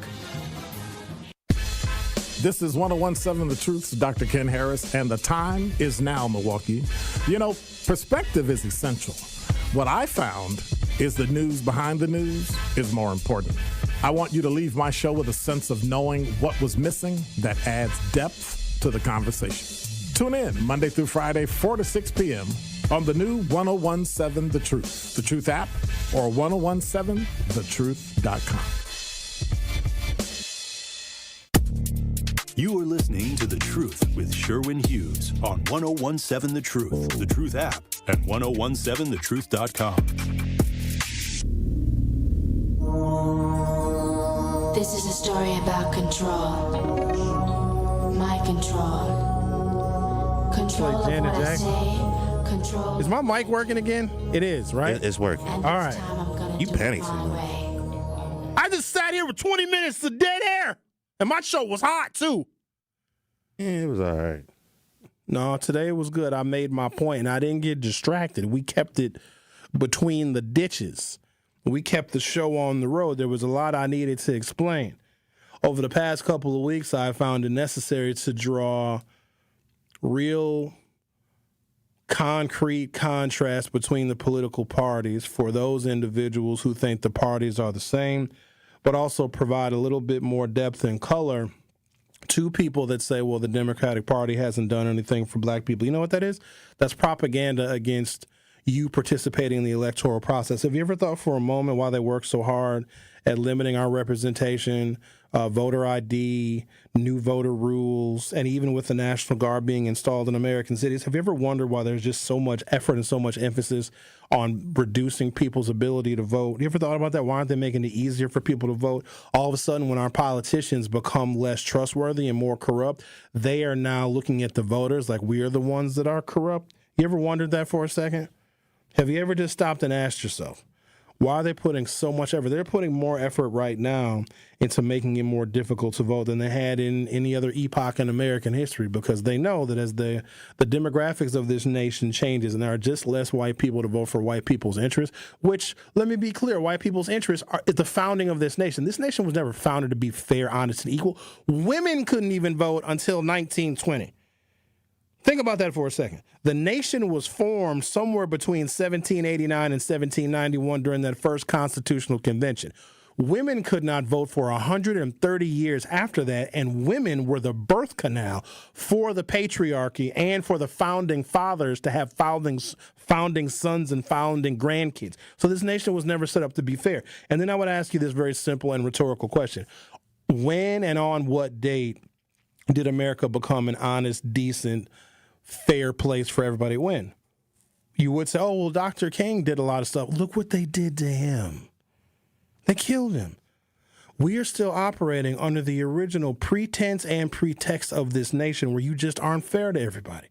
You reduce some people's opportunity and access to resources in order for whiteness to continue to go forward.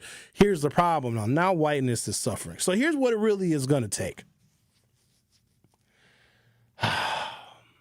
We need the rural whites.